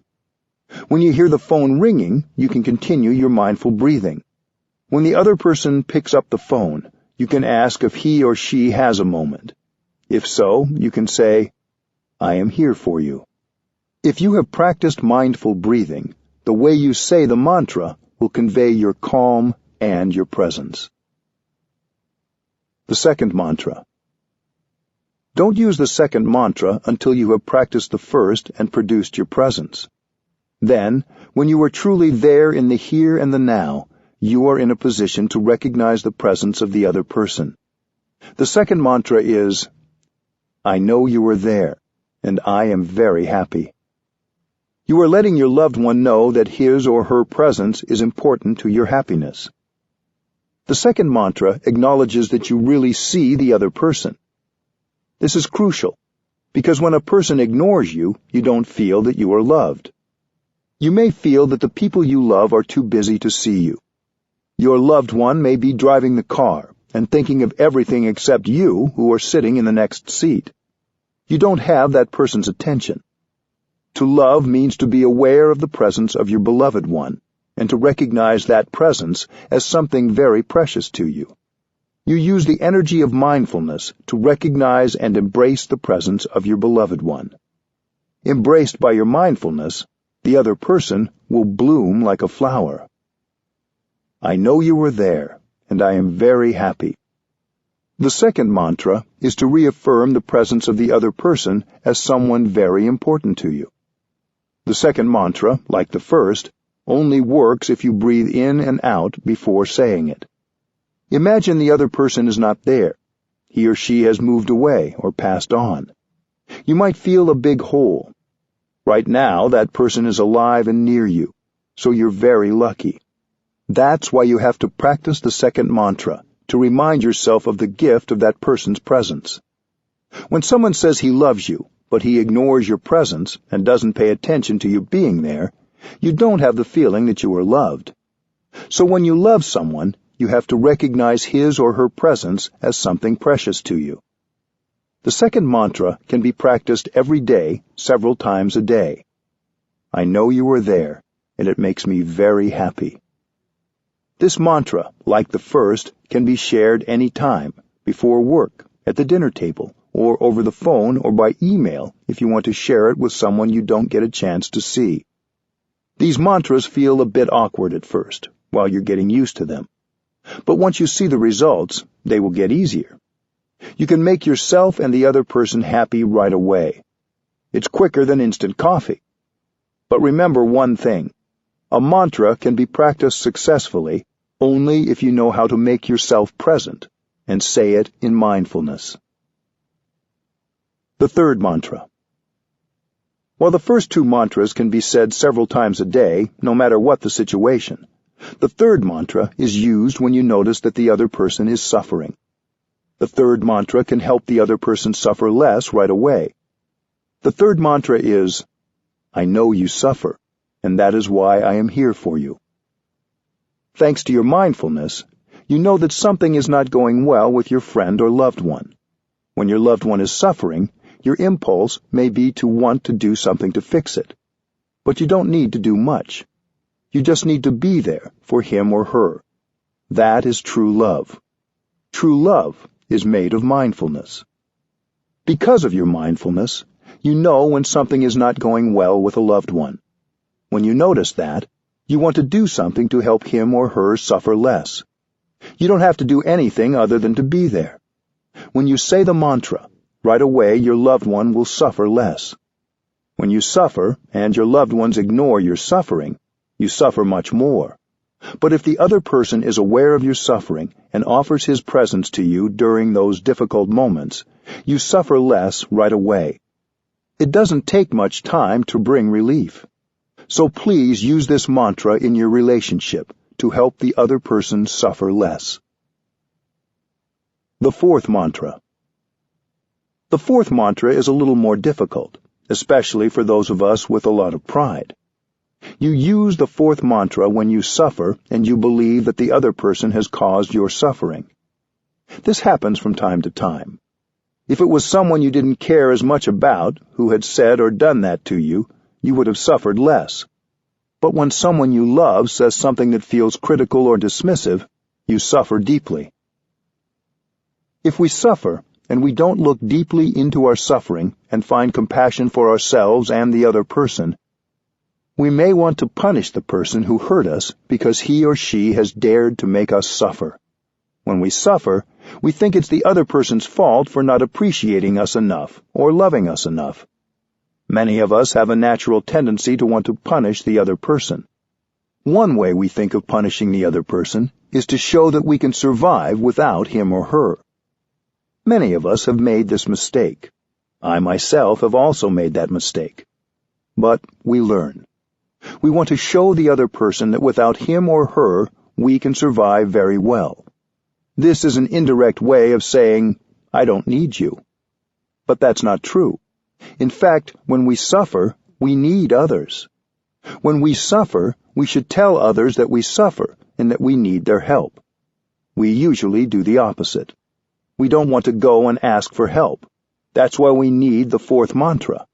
I suffer. Please help. It's so simple, and it's also a little bit difficult. But if you can bring yourself to pronounce the mantra, right away you suffer less. I guarantee it. So please write that sentence down on a piece of paper the size of a credit card and put it in your wallet. It's a magic formula. I suffer. Please help.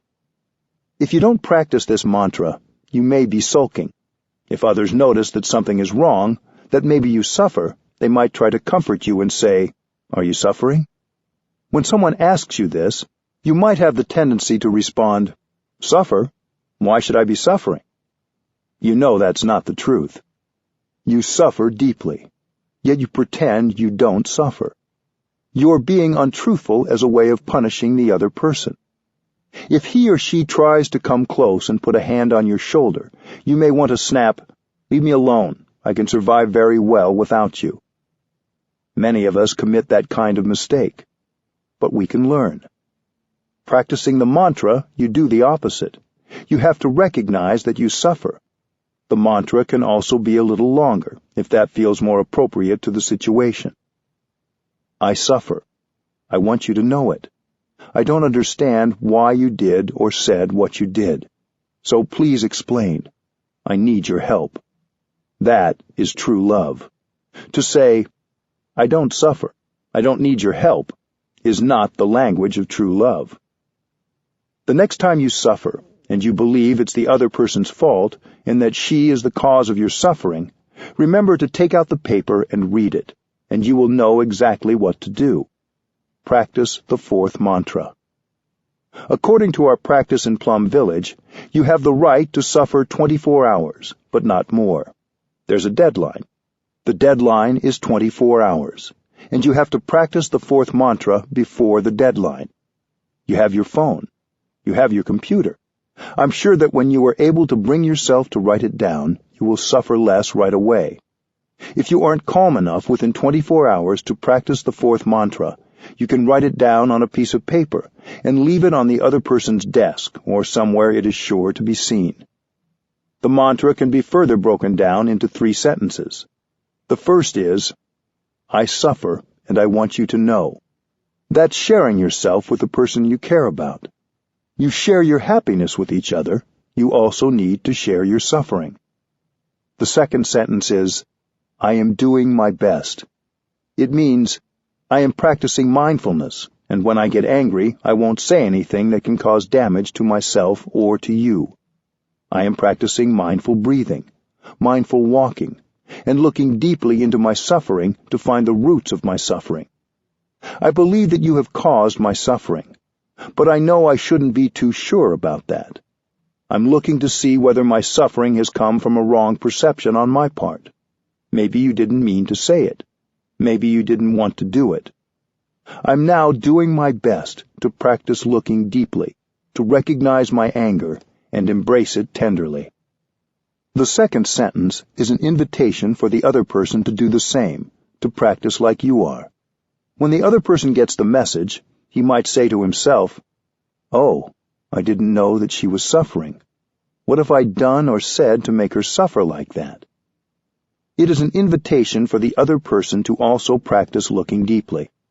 If one of you finds out the cause, that person should communicate right away and apologize for being unskillful so that the other person doesn't continue to suffer.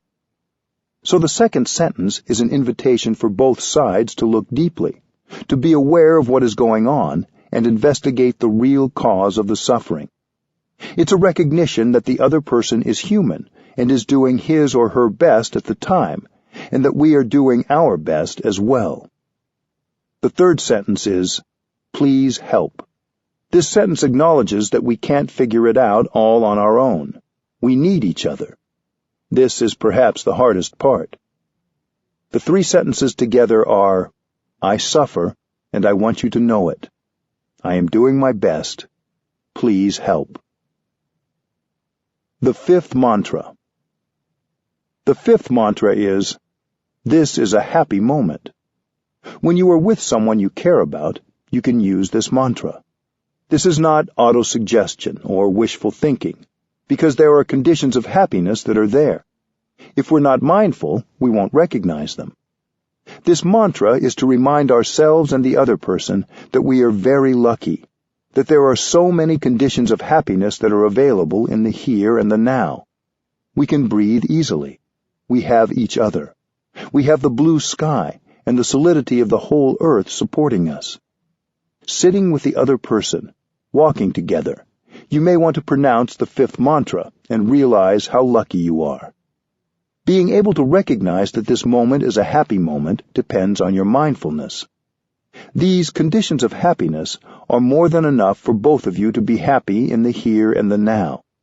It is mindfulness that makes the present moment into a wonderful moment. We can each learn how to bring happiness into the here and the now with our practice. What are we waiting for to be happy? Why do we have to wait? With mindfulness, you can recognize that it is possible to be happy right here and right now. The sixth mantra. You use the sixth mantra when someone praises or criticizes you. You can use it equally well in both cases. The sixth mantra is, "You are partly right. I have weaknesses in me, and I have strengths in me. If you praise me, I shouldn't get too puffed up and ignore the fact that in me there are also challenges. When you criticize me, I shouldn't get lost in that and ignore the positive things. When you see beautiful things in someone, you tend to overlook the things that are not so beautiful. But as human beings, we all have both positive and negative aspects. So when your loved one rhapsodizes about you, telling you that you are the very image of perfection, you can say, "You are partly right. You know that I have other things in me too." In this way, you retain your humility. You don't become the victim of a prideful illusion, because you know that you're not perfect. This is very important. When you pronounce the sixth mantra, you preserve your humility. If the other person criticizes you, you can reply, "Darling, you are only partly right, because I also have good things in me." Without judgment, you investigate so you can improve. If somebody misjudges you, you reply, "You have said something that is partly correct, but in me there are also positive things." Likewise, when someone admires you, you can thank them for appreciating you, but also point out that they are seeing one part of you, and that you have many challenges too. "You have said something that's only partly correct, because I have many weaknesses that you perhaps haven't seen yet." If someone says, "You have many weaknesses," you can say, "You are partly correct. I have strengths too." You may answer them that way in silence, or say it nicely. "You are only seeing part of me, not the totality. I have other things in me that are much better." The sixth mantra is the truth. You don't lie, and you don't fall into false humility. You just say it, either aloud or silently to yourself. Inside you there are many wonderful qualities, and many weaknesses. You accept both. But that acceptance doesn't prevent you from developing your positive qualities and addressing your weaknesses. We can use the same method when we look at other people. We can accept others like we accept ourselves. We know that what they are expressing is only part of them. Before judging and shouting at somebody, instead of telling someone he or she has no value, we have to look deeper. I know people who are very sensitive. Even a slight judgment makes them weep and become very unhappy. Perhaps you also know people like this. So we accept ourselves with all our weaknesses, and then we have peace. We don't judge ourselves, we accept. I have these qualities and these weaknesses, but I will try to improve slowly at my speed. If you can look at yourself like that, you can look at others like that too, without judgment. Even if that person has many weaknesses, he also has many talents, many positive things. No one is without positive qualities. So when others judge you wrongly, you have to say that they are partly right, but they have not seen the other parts of you. The other person only sees parts of you, not the totality, so you don't have to be unhappy at all. We can use these 6 mantras to make a close relationship stronger. My friend Elizabeth recently shared several ways in which she has used the mantras. Her sister is 1 year older than she is. They were always together growing up, but over the years, and especially as they grew into young adults, Elizabeth had gotten in the habit of lecturing her sister a little and telling her what to do.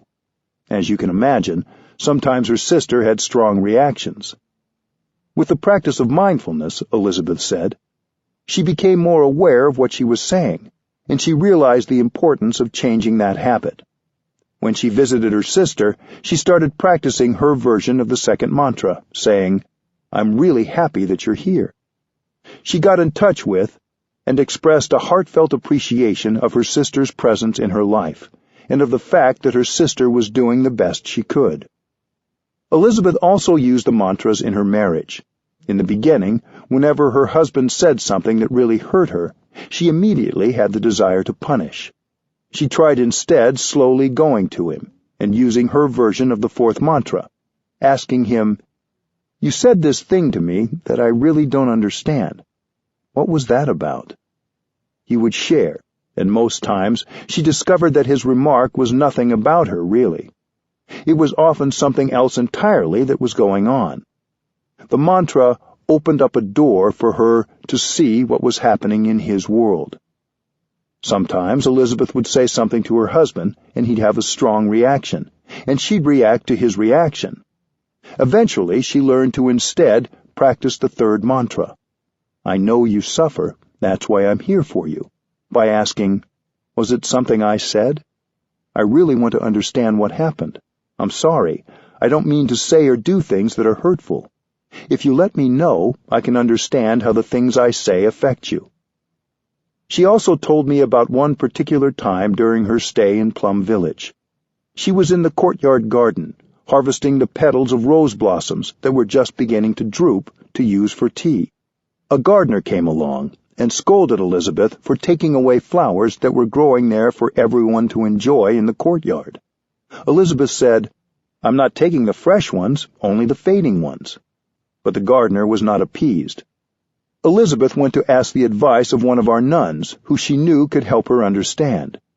The sister shared with her that lately some other people had been picking flowers from the garden for their own use, and the gardener had a sensitivity about that. "Elizabeth," the sister said, "you just bumped into his sensitivity." After she heard that, Elizabeth was able to go to the gardener and practice the 3rd mantra. She said, "I understand the situation better now, and I won't touch the flowers in the courtyard if you prefer." The gardener was getting ready to go away on a trip to Germany, and Elizabeth also practiced the 1st mantra, "I'm here for you," by telling him that during his absence she would water the roses and trim the rose hips for him. Another friend recently shared that he was suffering a lot during a retreat. He chose to practice the 4th mantra, "I suffer, please help," by sharing with his roommates that he didn't need to talk about anything, just to be allowed space. This allowed his roommates to understand what was happening with him, not take it personally, and be more accepting when he wasn't able to be there for them as they would like. It was beneficial to see what he needed, and for him to ask for that support. The 6 mantras are something that everyone can practice at home. Children can do them too. So often children feel powerless in the family. But with mindfulness, concentration, and practice of the 6 mantras, they have a tool. By saying a mantra with love and full presence, a child can change the situation, even a tense one, right away. It also gives parents a chance to use the language of love instead of authority when communicating with their children. This keeps communication alive between parents and children. When there's no real communication in the family, both parents and children suffer. The practice of the 6 mantras is a way to use loving speech and deep listening to keep the door of communication open. With this kind of communication, we will understand each other better, and then our love will be true love, because it will be based on understanding. Bringing compassionate communication to your relationships. When you are able to use the 6 mantras with your loved ones, you will find that you are building a kind of home together. By listening compassionately to yourself, you have started to come home to yourself. With compassionate communication, you can help your loved ones come home to themselves. Your loved ones are also looking for home, for some warmth and a refuge. Once you have a home, you can help the other person. You are confident because you know how to connect with yourself and make a home for yourself. Your confidence can inspire others to do the same. They may find a home in you, and they lean on that to build a home in themselves. You don't need an iPhone to do this. You need your eyes, to look at them with compassion. You need your ears and your mouth to listen with compassion and speak mindfully. When your loved one is able to go back to himself or herself, then your relationship becomes a real relationship, because both of you feel at home in yourselves. Don't be afraid to give your loved ones the space they need to listen to themselves. When you have enough space to listen to your own self, when you come together, you find a home in each other as well as in yourselves. There is a communal home for you to share. This becomes the base of all your relationships. If you want to help society, your community, your country, you have to have a home base. When you have a true home in yourself and in your home, you have happiness, safety, and fulfillment. Then you are in a position to go out and help create a more compassionate and loving community. 5. When difficulties arise. Many of us suffer because our communication with other people is difficult. At work, for example, we often feel we have tried everything and there is no way to reach our colleagues. This is often true in families as well. We feel our parents, our siblings, or our children are too stuck in their ways. We think no real communication is possible. Yet there are many ways to reconcile and to create openings for more compassionate communication. Communicating when you're angry. One reason we have trouble communicating with others is that we often try to communicate when we are angry. We suffer, and we don't want to be alone with all that suffering. We believe that we are angry because of something others did, and we want them to know it. Anger has urgency to it. We want to let others know right away what the problem with them is. But when we're angry, we aren't lucid. Acting while angry can lead to a lot of suffering and can escalate the situation. That doesn't mean we should suppress our anger. We shouldn't pretend that everything is fine when it isn't. It's possible to feel and engage with our anger in a healthy and compassionate manner. When anger is there, we should handle it with tenderness, because our anger is us. We shouldn't do violence to our anger. Doing violence to our anger is doing violence to ourselves. Mindful breathing helps us recognize our anger and treat it tenderly. Mindful energy embraces the energy of anger. Anger is a strong energy, and we may need to sit with it for a while. When you cook potatoes, you have to maintain the fire underneath for at least 15 or 20 minutes. The same is true of the practice of mindfulness when it embraces anger. It will take a while, because the anger takes a while to cook. After you have sat with mindful awareness and calmed your anger, you can look deeply into the anger to see its nature and where it has come from. What is the root of that anger? Anger may come from a wrong perception, or a habitual way of responding to events that doesn't reflect our deepest values. In popular psychotherapy, we're sometimes encouraged to express our anger physically, to get it out of our system. We're advised to allow our anger to manifest by shouting in a secluded place, or hitting an inanimate substitute, such as a pillow. I haven't found this practice to be useful in transforming the roots of anger. Think of a wood stove. If something goes wrong with it, you can open the windows so the smoke goes out. But if the stove still has that defect, the smoke will come again.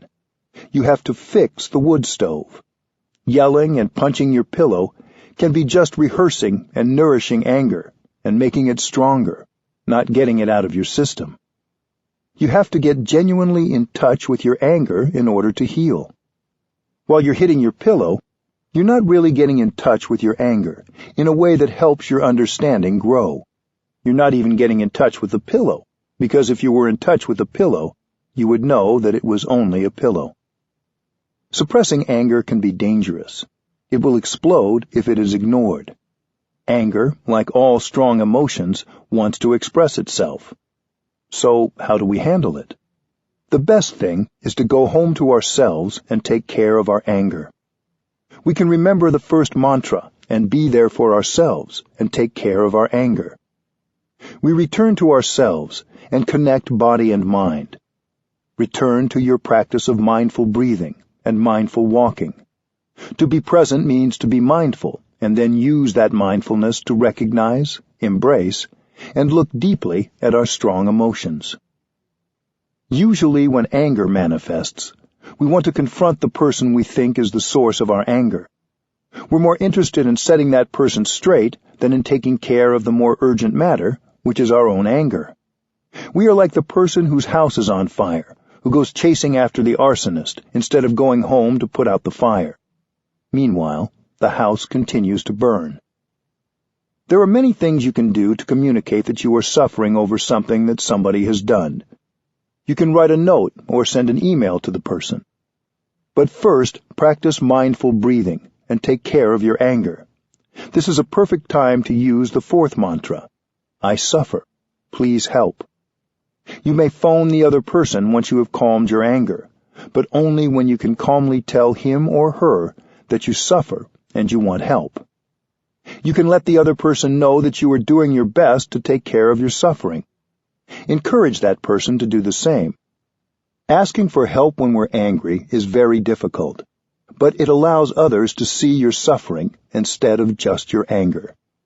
They will see that suffering causes the anger, and then communication and healing can begin. Helping each other suffer less. When we have a rift or an estrangement from someone we care about, both people suffer. If we didn't care deeply about the other person, the rift would not be so painful. It's the people we care about most who trigger our greatest suffering. We may spend a long time living with the rift, until we start to think of it as irreparable. But as long as it's there, we'll always be trying to avoid it, to cover it up, because we are afraid to be in touch with the suffering inside. We can pretend that it's not there, but it's really there, a big block inside. The suffering in us demands to be understood. With our daily practice, we can generate enough mindfulness and be strong enough to come home to our suffering without fear. Mindfulness helps us recognize suffering inside. Mindfulness helps us embrace that suffering, which is the first step. When someone has caused you a lot of pain, you may not even want to look at or be in the same room as that person because you will suffer. With awareness, you can understand your own suffering and recognize the suffering in the other person. You may even understand that the reason that person suffers so much is because he or she doesn't know how to handle the suffering. His suffering spills out, and you are its victim. Maybe he doesn't want to make you suffer, but he doesn't know another way. He can't understand and transform his suffering, and so he makes the people around him suffer too, even when that's not his intention. Because he suffers, you suffer. He doesn't need punishment. He needs help. You can help by acknowledging the suffering in him. If there is some difficulty in a relationship, we have to acknowledge the difficulty. It's tempting to say that everything is okay, because the difficulty can feel overwhelming.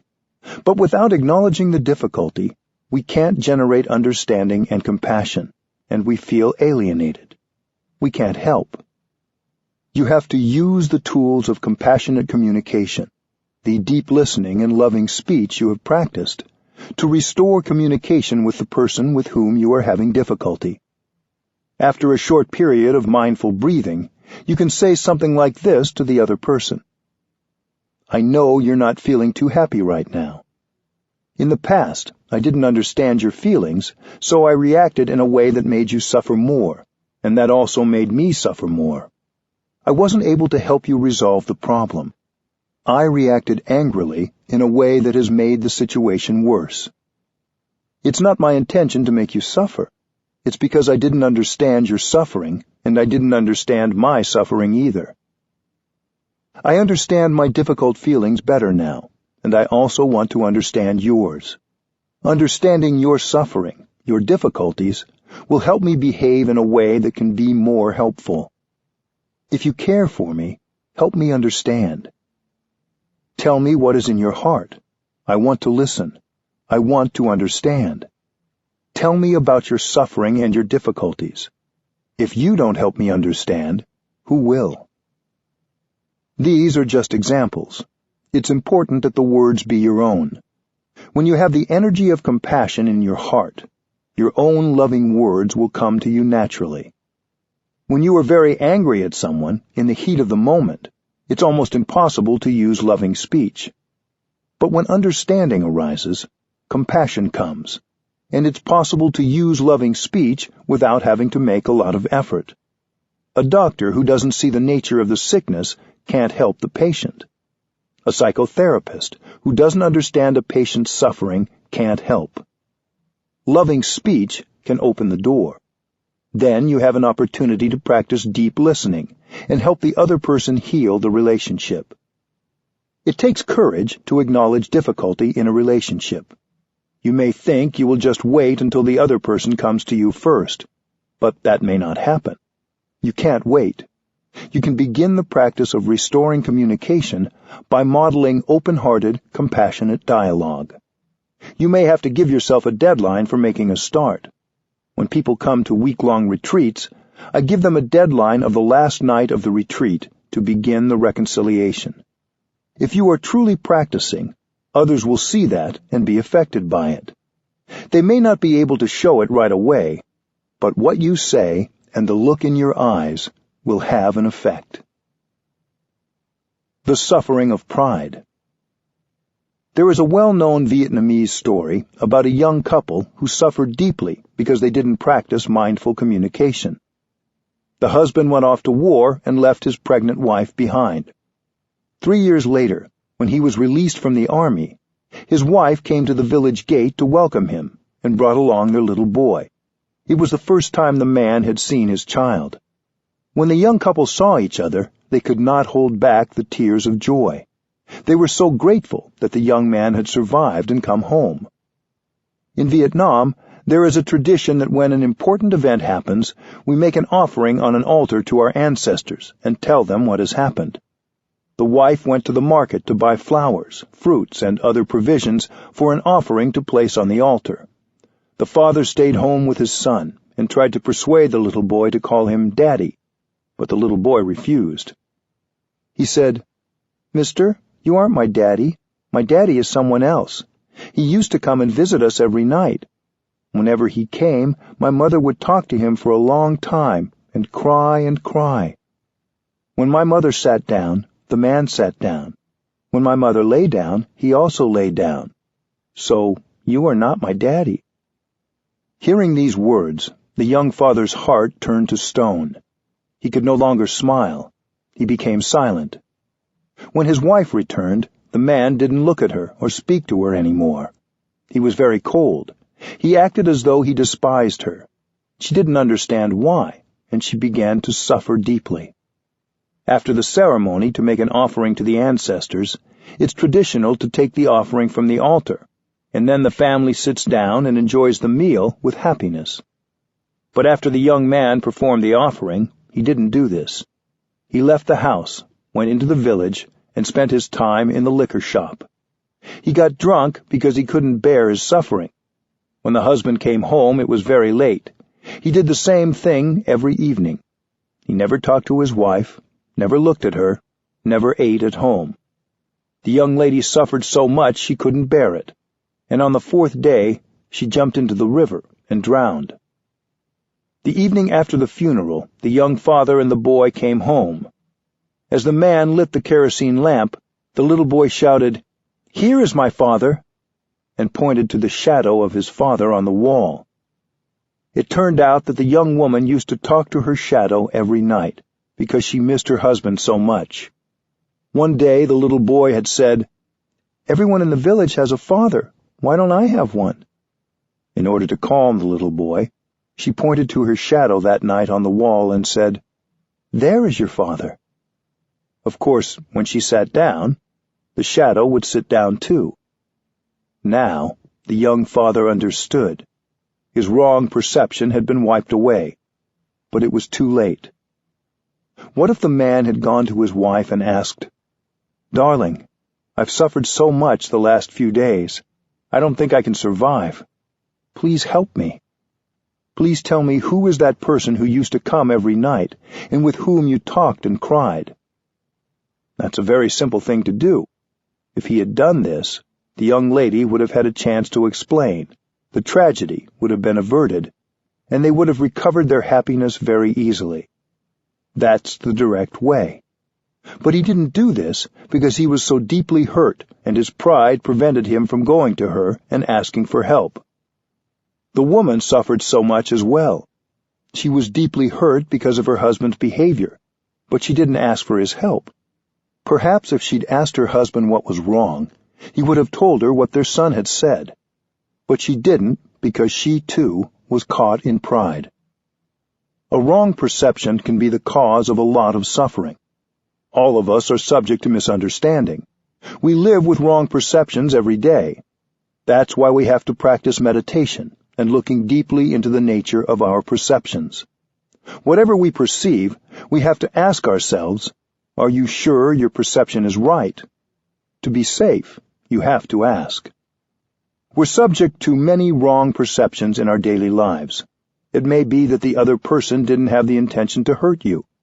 Mindful communication has the potential to ease so much of the unnecessary suffering in our relationships.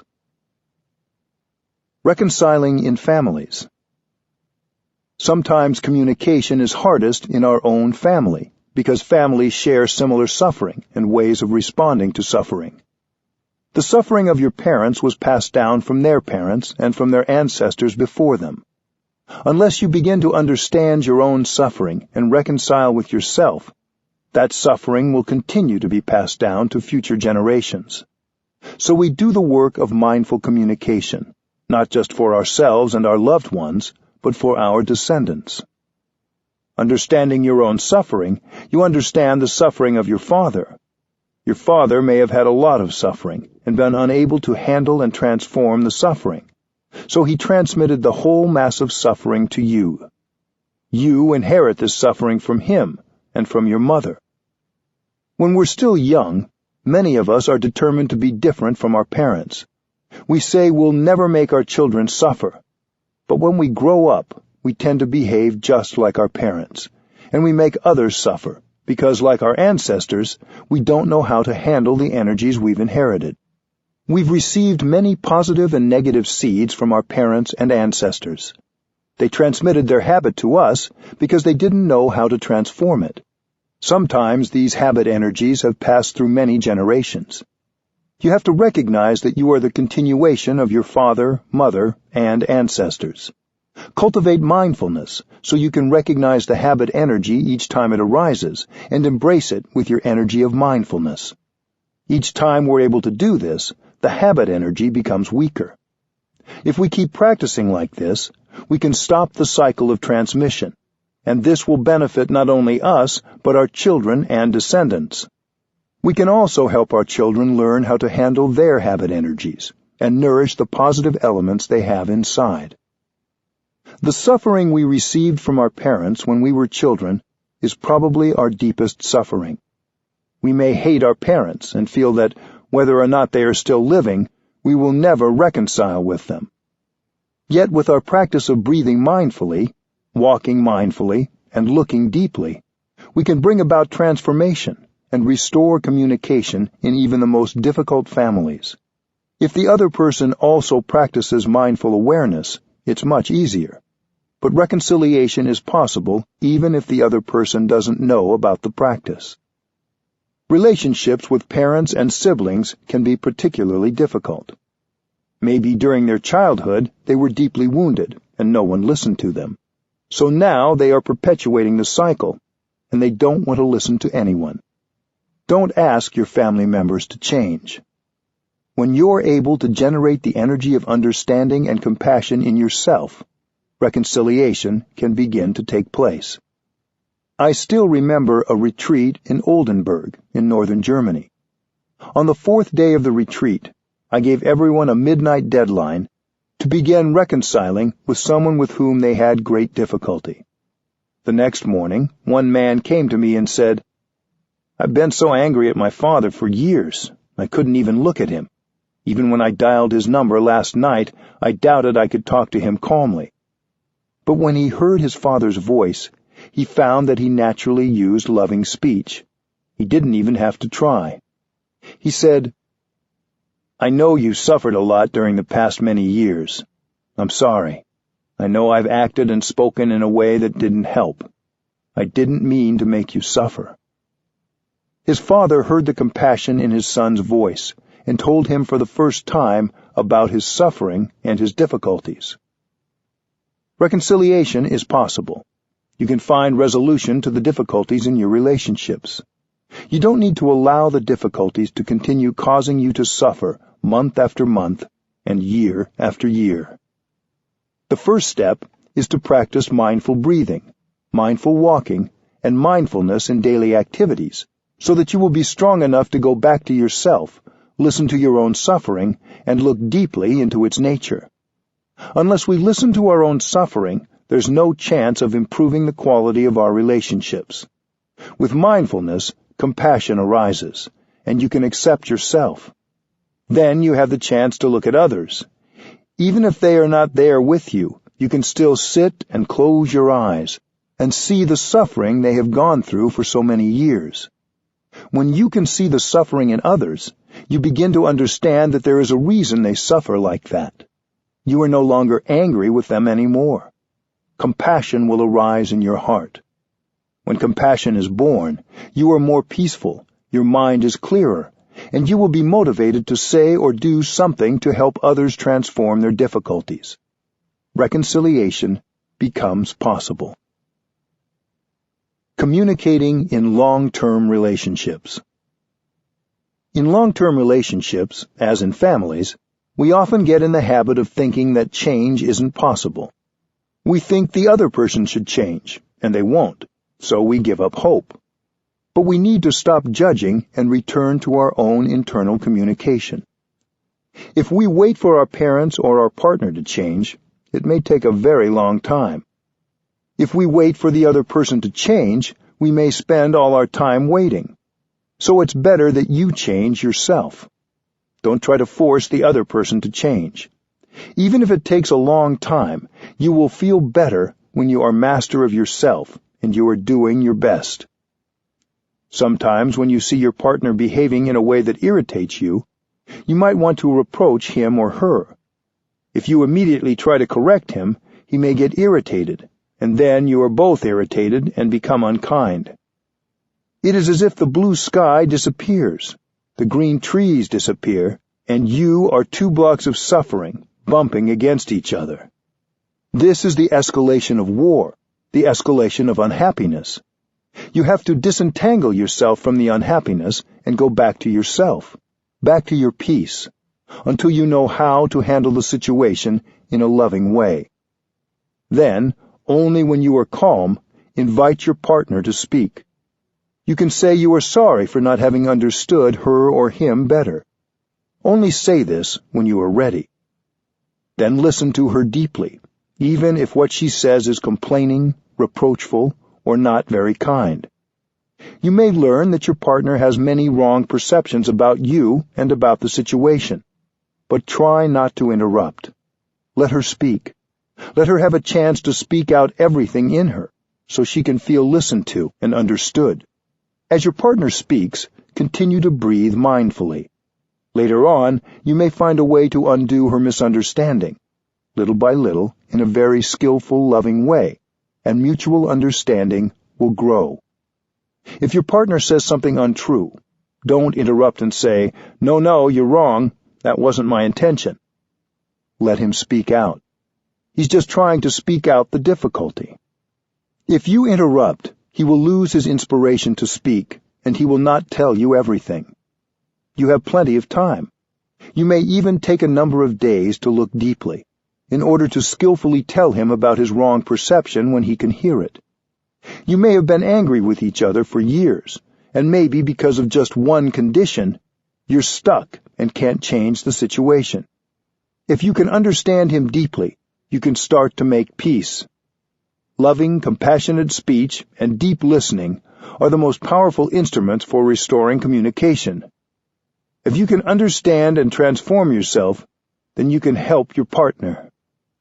Sometimes we're in a negative environment that doesn't leave us space to communicate with ourselves. Sometimes we may need to change the environment around us.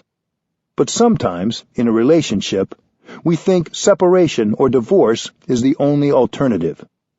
This is true if we're in a violent or abusive situation. It's important that we be in a place where we feel safe and not vulnerable. But if you are in a relationship where both people love each other and don't intentionally hurt each other, but you just don't know how to communicate, there may be other solutions. Many people think divorce is the solution, but after the papers are signed, they continue to suffer. If there are children or financial or other matters connecting you, you will still have to deal with each other for years to come. You can't take the other person out of you. You can't take yourself out of others. The suffering still continues. So the question is not whether you will stay together or not. The question is whether you can focus on trying to understand each other, using compassionate speech and deep listening, no matter what the outcome. Mutual understanding in challenging situations. Compassionate communication is an extraordinarily powerful way to create mutual understanding and make changes. It can be used in situations where many people thought connection and communication impossible. It can transform situations where both parties are full of both fear and anger. I have seen this when we've hosted groups of Israelis and Palestinians at Plum Village. The first few days of such a retreat are always very difficult. In the beginning, both groups are full of fear, anger, and mistrust. The two groups don't even like to look at each other. They're so suspicious. They don't feel good when they look at each other because they've suffered a lot, and they believe that their suffering has been brought by the other side. During that first week, we focus solely on communicating with ourselves. Both groups practice and train in mindful breathing, non-thinking, and deep listening to themselves. Only in the second week do we encourage the compassionate communication practices of deep listening and loving speech with each other. The group that speaks is encouraged to use the kind of language that could help the others understand the suffering they've gone through, the children as well as the adults. Each group tells the other about every kind of suffering they have undergone, but they do it using loving speech and trying not to blame or accuse. We advise the listening group to listen with compassion. If they hear a misperception, they shouldn't try to interrupt and correct, because they will have plenty of time later on to help the other group correct their perceptions. When one group listens deeply to the other group, they recognize, maybe for the first time, that the other side has suffered very much, and that the suffering of the other group is very much like their own suffering, even if the circumstances are different. For many, it's the first time that they recognize people on the other side as human beings just like them, who have suffered just like them. When you understand their suffering, you feel compassion for them, and suddenly you don't hate anymore. You're not afraid of them anymore. Your way of looking at them has changed. They see compassion and acceptance in your eyes, and right away they suffer less. These sessions of deep listening are organized in such a way that people have enough time to listen and talk about their suffering. Some of us who were present at these sessions were neither Palestinian nor Israeli. We were monks, nuns, and lay practitioners who come to sit and breathe with them and support their practice. We practiced mindful breathing and offered the collective energy of peace and mindfulness so they could practice listening with compassion. Our presence with the two groups was very important. We created a collective energy that supported mindful speech. I think we can organize the same practice for ourselves or for any two groups who are divided. Sometimes Hindus are afraid of Muslims, and at the same time, Muslims are afraid of Hindus. In other situations, Muslims are afraid of Christians, and Christians are afraid of Muslims. We think of the other group as a threat to our survival and to our identity. The first thing is to look deeply and see that not only on your side, but also on the other side, there's a lot of fear and suffering. In the beginning, we think that we are the only ones who suffer and have a lot of fear. But if we get close enough to the other side and look, we see that they also have a lot of fear of us, and also suffering. When we can see their suffering and fear, we suffer less already. When we're able to produce a compassionate thought, this thought begins to heal us, heal the other, and heal the world. Peace negotiations. I think if government officials organized peace talks the way we organize sessions of deep listening and loving speech, they would have more success in bringing reconciliation to opposing parties. When opposing parties come together to negotiate, they shouldn't negotiate right away. Each group has a lot of doubt, anger, and fear in them, and negotiating may be too challenging when these strong emotions are present. The first part of any peace initiative should be devoted to the practice of breathing, walking, sitting, and calming. Then the groups may be ready to listen to each other, and the desire and capacity for mutual understanding will be there to serve as a basis for successful negotiations. If the atmosphere gets too heated during the negotiating session and the tension too strong, the chairperson should invite everyone to stop and breathe in and out to calm themselves down. Even if someone was in the middle of addressing the group, everyone should stop and breathe in and out together. When I addressed a meeting of congressional representatives in Washington, D.C., I proposed a similar process. After that, we offered a retreat for a number of representatives, and we practiced mindfulness together. That was many years ago, but there are a few members of Congress who still practice mindful walking on Capitol Hill. It's possible and very beneficial to bring compassionate communication and mindful speech into political life. There's no place where deep listening and loving speech are inappropriate. We don't need to save these techniques for a special occasion. They can be adapted to any situation and be helpful. If we use them now, we will have the understanding and insight we need to repair the damage we caused in the past and bring healing to ourselves, our families, our relationships, and our communities. 6. Mindful communication at work. Successful work communication begins before we even arrive at our jobs. Often on our way to work, as we drive, bike, take the train, ride the bus, or walk, we focus on what we'll have to do when we arrive, or on something we didn't finish before we left home. If we instead bring our awareness to mindful breathing and to what's happening right in that moment, we can enjoy every moment of transporting ourselves to work.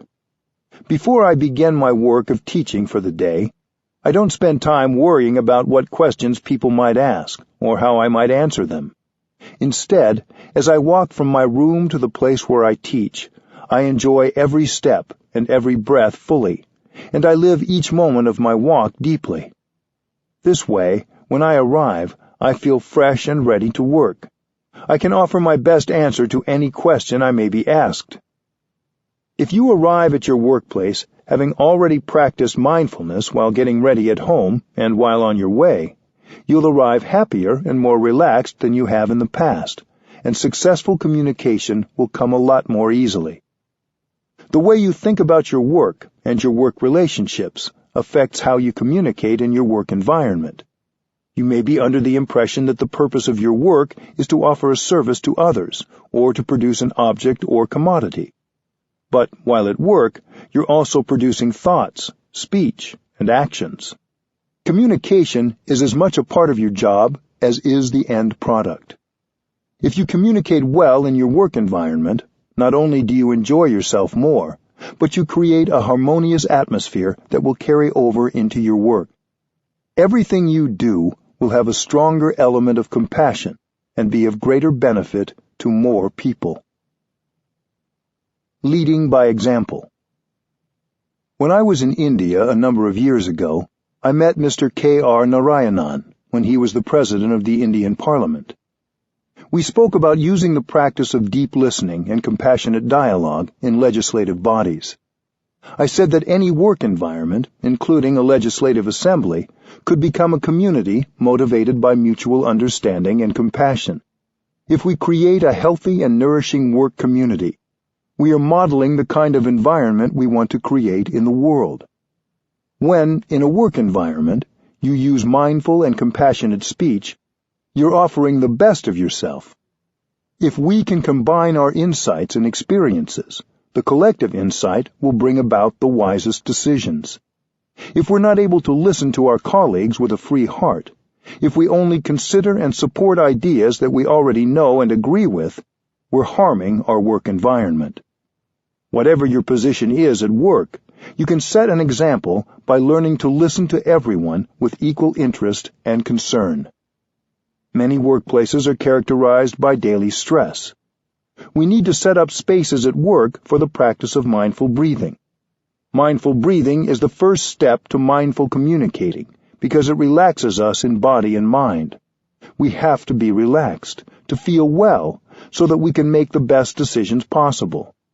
When we model relaxation at work, we are already communicating powerfully.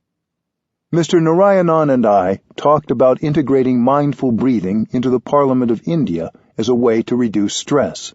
If they can do it in the legislature, perhaps you can do it in your workplace.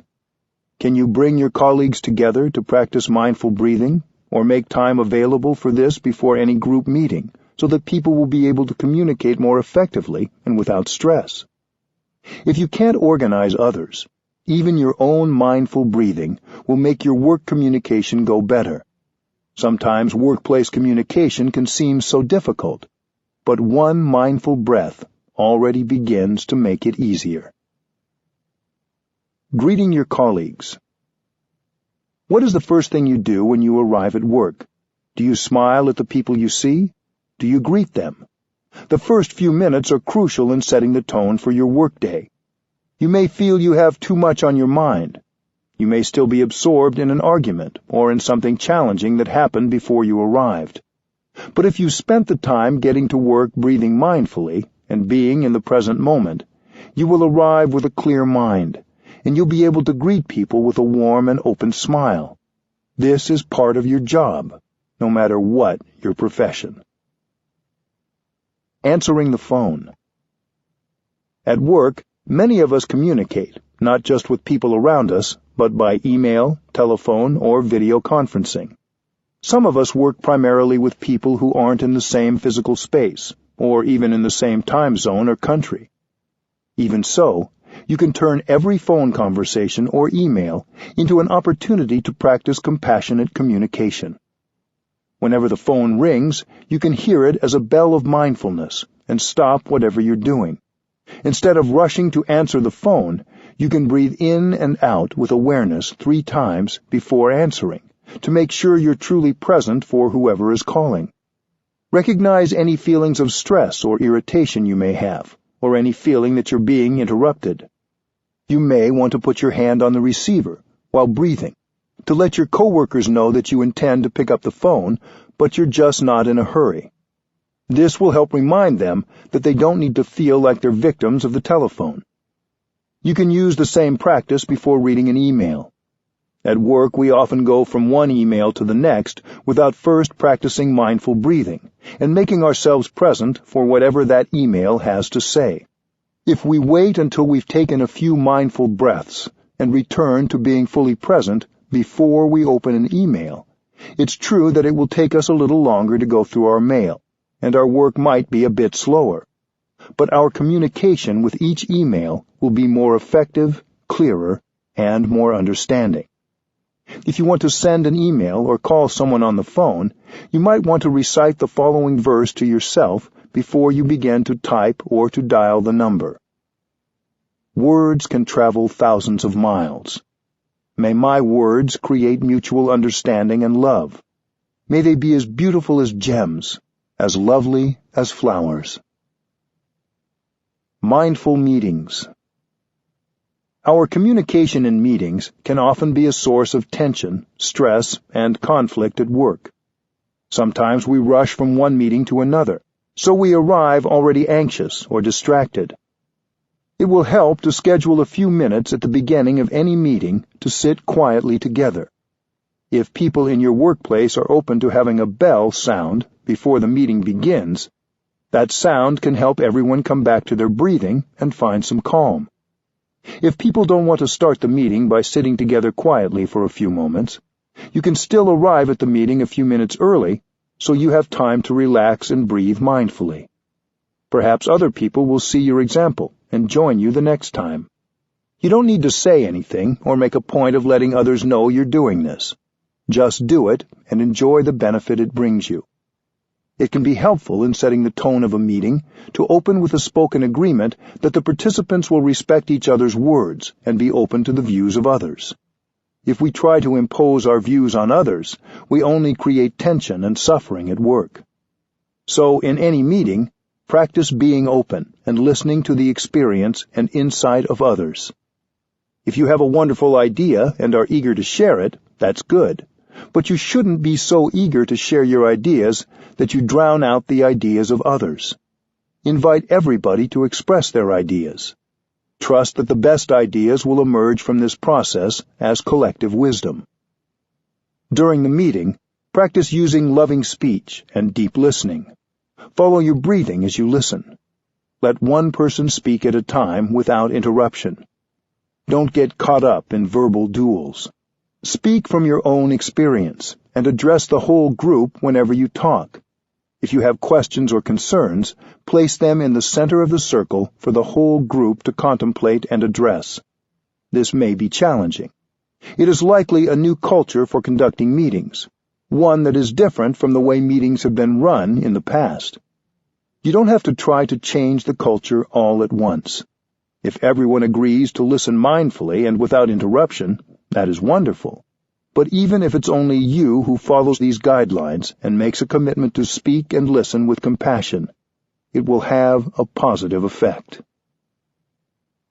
Creating community at work. If you're modeling compassionate communication at work, soon others may be interested in practicing mindful breathing, sitting, and walking with you. If you're surrounded by people who are practicing mindfulness together, you'll all be supported by the collective energy, and mindful speech and deep listening will come much more easily. The more you practice mindfulness, the more you'll see things you can do to change your work environment in a positive way. When we practice mindful speech and deep listening, our way of communicating becomes a bell of mindfulness for everyone.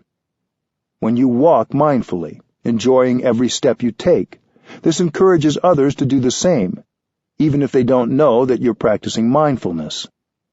When you smile, your smile supports everyone around you and also reminds others to smile.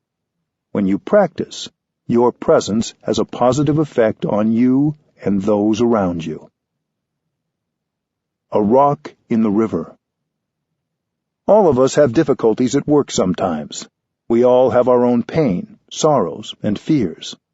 Often at work, we don't give ourselves time or space to recognize and embrace these strong emotions, so our tension comes out in unintentional ways. This can make communication difficult. But none of us needs to embrace pain and sorrow alone. When you throw a rock into a river, No matter how small the rock is, it will sink to the bottom of the river. But if you have a boat, you can carry many tons of rocks and they won't sink. The same is true of our suffering. Our sorrow, fear, worries, and pain are like rocks that can be carried by the boat of mindfulness. If we give ourselves the time and space to embrace and recognize the suffering, we won't sink into the ocean of anger, worries, or sorrow. We become lighter. We can practice mindfulness alone, but we can find more ease and joy if we can bring mindful communication into our work environments and have the support of others who are practicing mindfulness with us. Don't expect to change your work environment overnight, but if you make a diligent effort to practice compassionate communication, both with yourself and with your colleagues, you're taking steps in the right direction, and that is good enough. 7. Creating community in the world. As powerful as compassionate communication can be when we use it in our individual relationships, its power is magnified when we bring it to our communities. Both communication and community have the same Latin root, communicare, meaning to impart, share, or make common.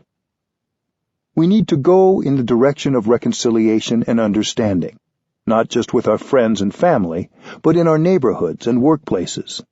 We can create an inclusive, compassionate foundation as the basis from which we interact with everyone.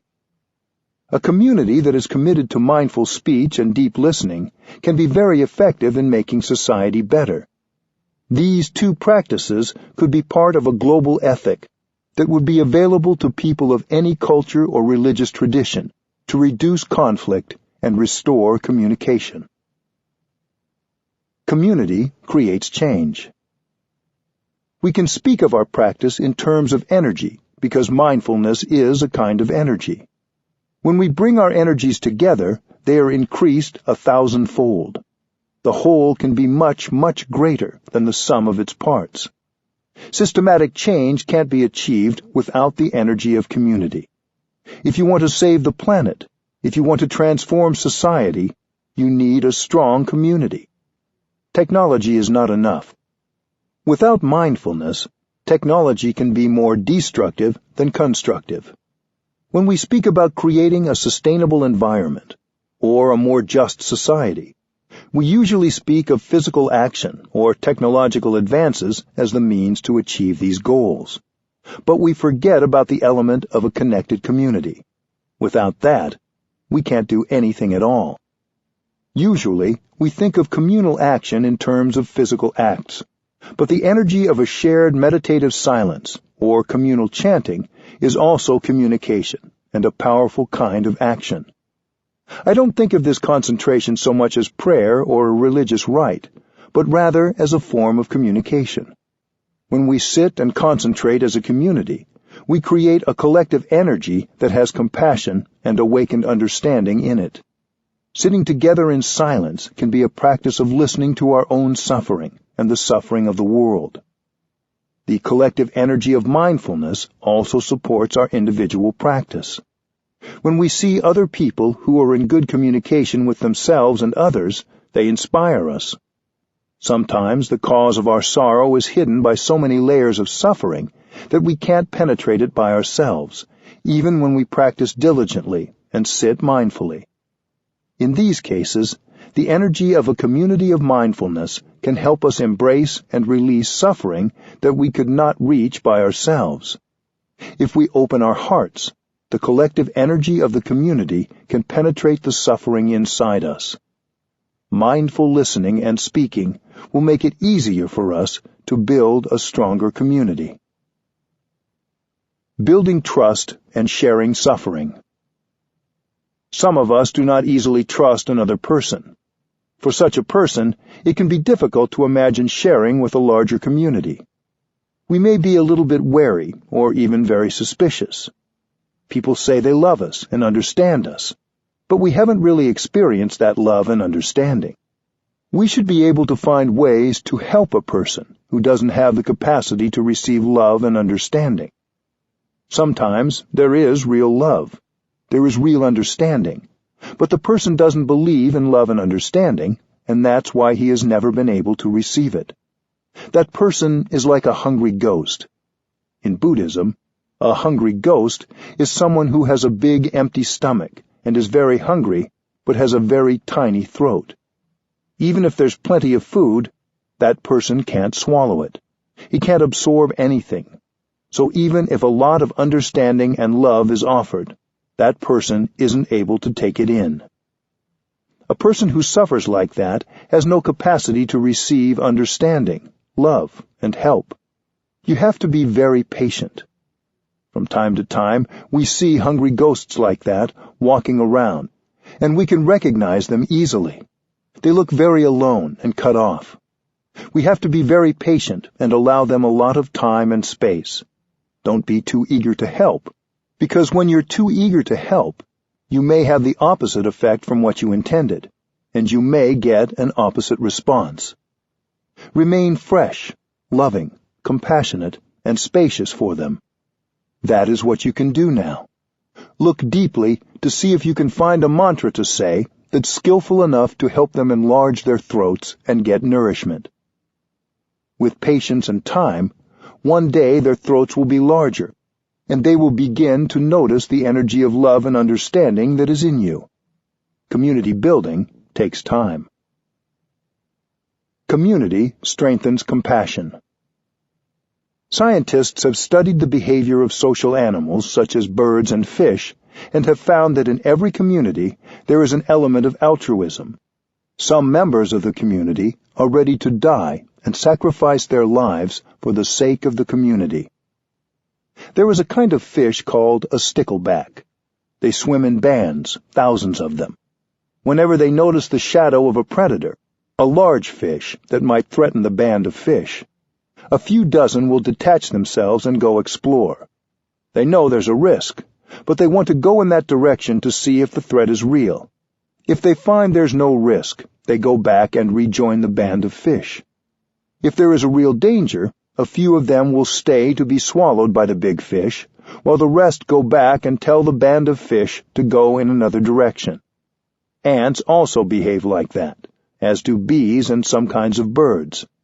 We humans also hear news reports of heroes sacrificing themselves in this way. The behavior on the part of some members of your community nourishes your own generosity and altruism. Scientists in this fish study found that if a school stays together, the generosity will grow. The descendants will profit and become more and more generous. But if they are dispersed, the generosity dies down very quickly. According to scientists who have conducted studies, when you're exposed to such behavior from some members of your community, the seed of altruism in you is watered. And when your turn comes, you will do the same. You will know how to sacrifice for the sake of the community. Living in the world, we have strong habits. We walk without any awareness or enjoyment of our steps. We walk as if we have to run. We speak, but don't know what we are saying. We create a lot of suffering while speaking. Communities that commit themselves to mindfulness can help members of the community learn how to speak, breathe, and walk mindfully. The community helps train you, and you train yourself. When we practice in a community, there are more people to support us, but also more opportunities for frustration and anger. Loving speech and deep listening are key to community building. You learn to speak in a way that will not cause suffering in yourself and your community. If your community doesn't practice this, it's not an authentic community. Even if you have suffering and anger, you can train yourself to speak in a way that helps the other person or group understand what is going on in you, and that makes real communication possible. Our world can be a mindful, compassionate community. We need to find better ways to communicate. If we can do this in our relationships, we can do it in our work environments, and even in our political environments.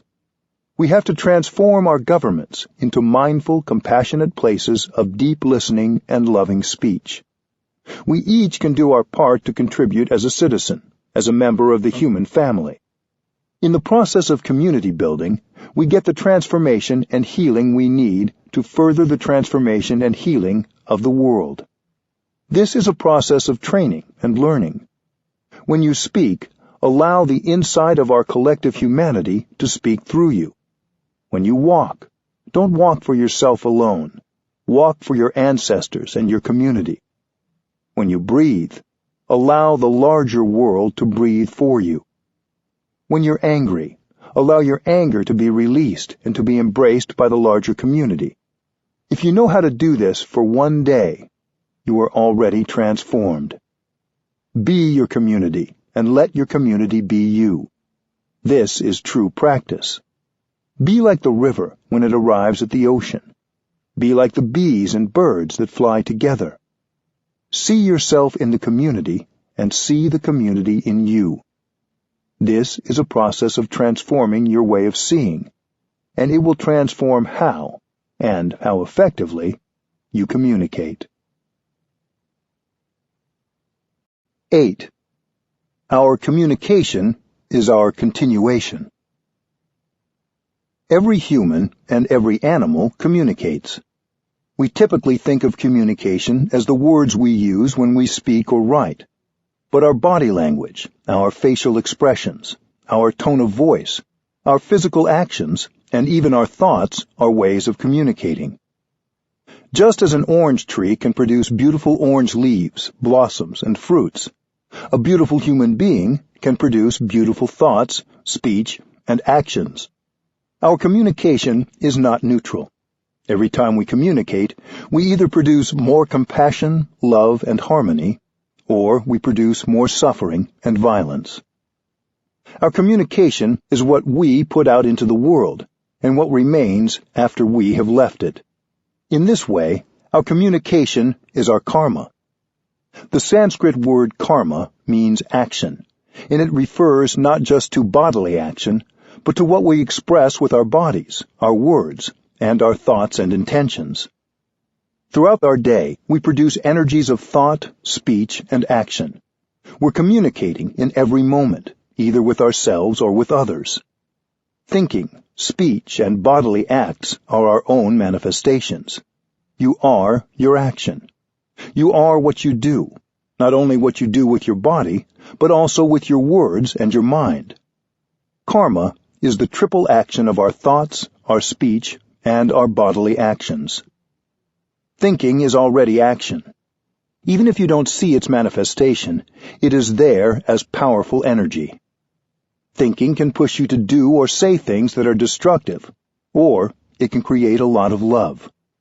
Every thought will bring a fruit, sometimes right away, sometimes later on. When you produce a thought of hate, anger, or despair, that thought is a poison which will affect your body and your mind. A thought of hatred or anger can lead one person to hurt another. If you commit a violent act, it means you've been producing thoughts of hatred, anger, and the desire to punish. So thinking is already acting. You don't need to say or do anything in order to be acting. To produce a thought is to act. When you produce a thought that is full of understanding, forgiveness, and compassion, that thought will immediately have a healing effect on both your physical and mental health and on those around you.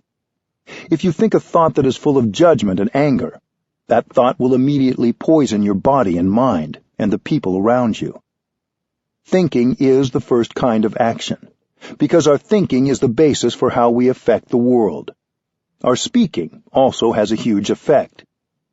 If we're capable of speaking and writing with compassion and understanding, we feel wonderful in our bodies and in our minds. We don't speak with compassion just so that the person or people we're speaking to will feel better. Our compassionate speech has a healing effect on us too. After you have been able to say something kind, forgiving, and compassionate, you feel much better. When you write words full of compassion and forgiveness, you feel freer, even if the person you're writing to hasn't read them yet. Even before you mail the letter or send the email or text, you feel better. The person reading your words will also feel your compassion. In the same way, if you speak with anger and violence, if you speak out of a desire to punish, both you and the people who hear your words experience more suffering. Think of a child hearing her parents fighting. Even if the words are not directed at her, the effect of the angry speech is much the same. Speech, the second form of action, can heal and liberate, or it can cause destruction and pain. The third form of action is bodily action. We communicate with our body language, our clenched fists or open arms, but also with our larger actions, including what we choose to show up for, what we do with our day, and how we treat others. If you are able to do something in the line of saving, supporting, protecting, comforting, rescuing, or caring, there is a positive effect right away. Every communication bears our signature. Everything we say and do bears our signature. We can't say, "That's not my thought." We're responsible for our own communication.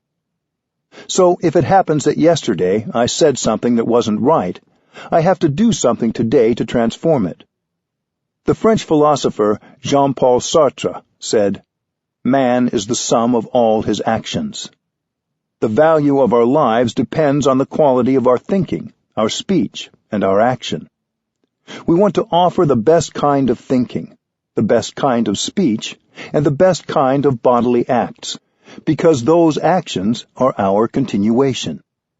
When we think, when we speak, when we act, we create, and we are there in our creations. That is the outcome of our being. Our communications will not be lost when our physical bodies are no longer here. The effect of our thinking, speech, and physical actions will continue to ripple outward into the cosmos. Whether this body is still here or has disintegrated, our actions continue. When you produce a thought, it bears your signature.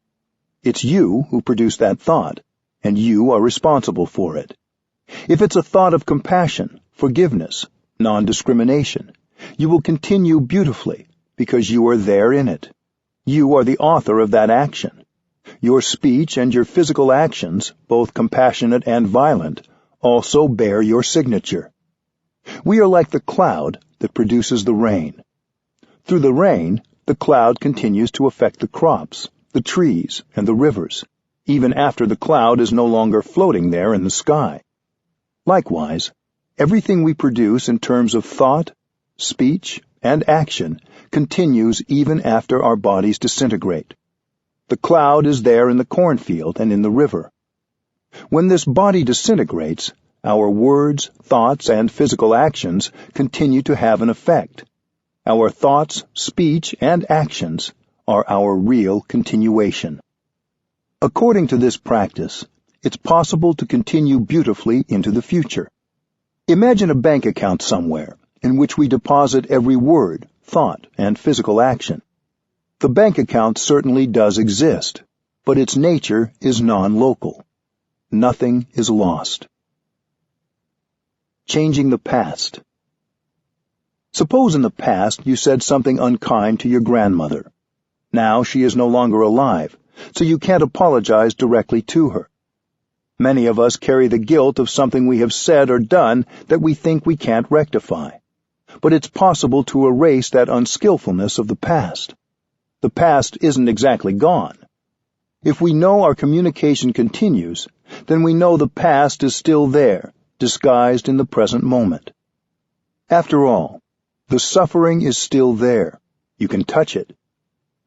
What you can do is to sit down, breathe in and out deeply, and recognize that in every cell of your body there is the presence of your grandmother. Grandma, I know that you are there in every cell of my body. I am your continuation. I'm sorry I said something that made you suffer and made me suffer. Please listen, Grandma. I promise that from now on, I won't say such a thing to anyone anymore. Grandma, please accept helping me in this practice. When you talk to your grandmother like that, you can see her smiling to you, and you heal the suffering of the past. Communication isn't static.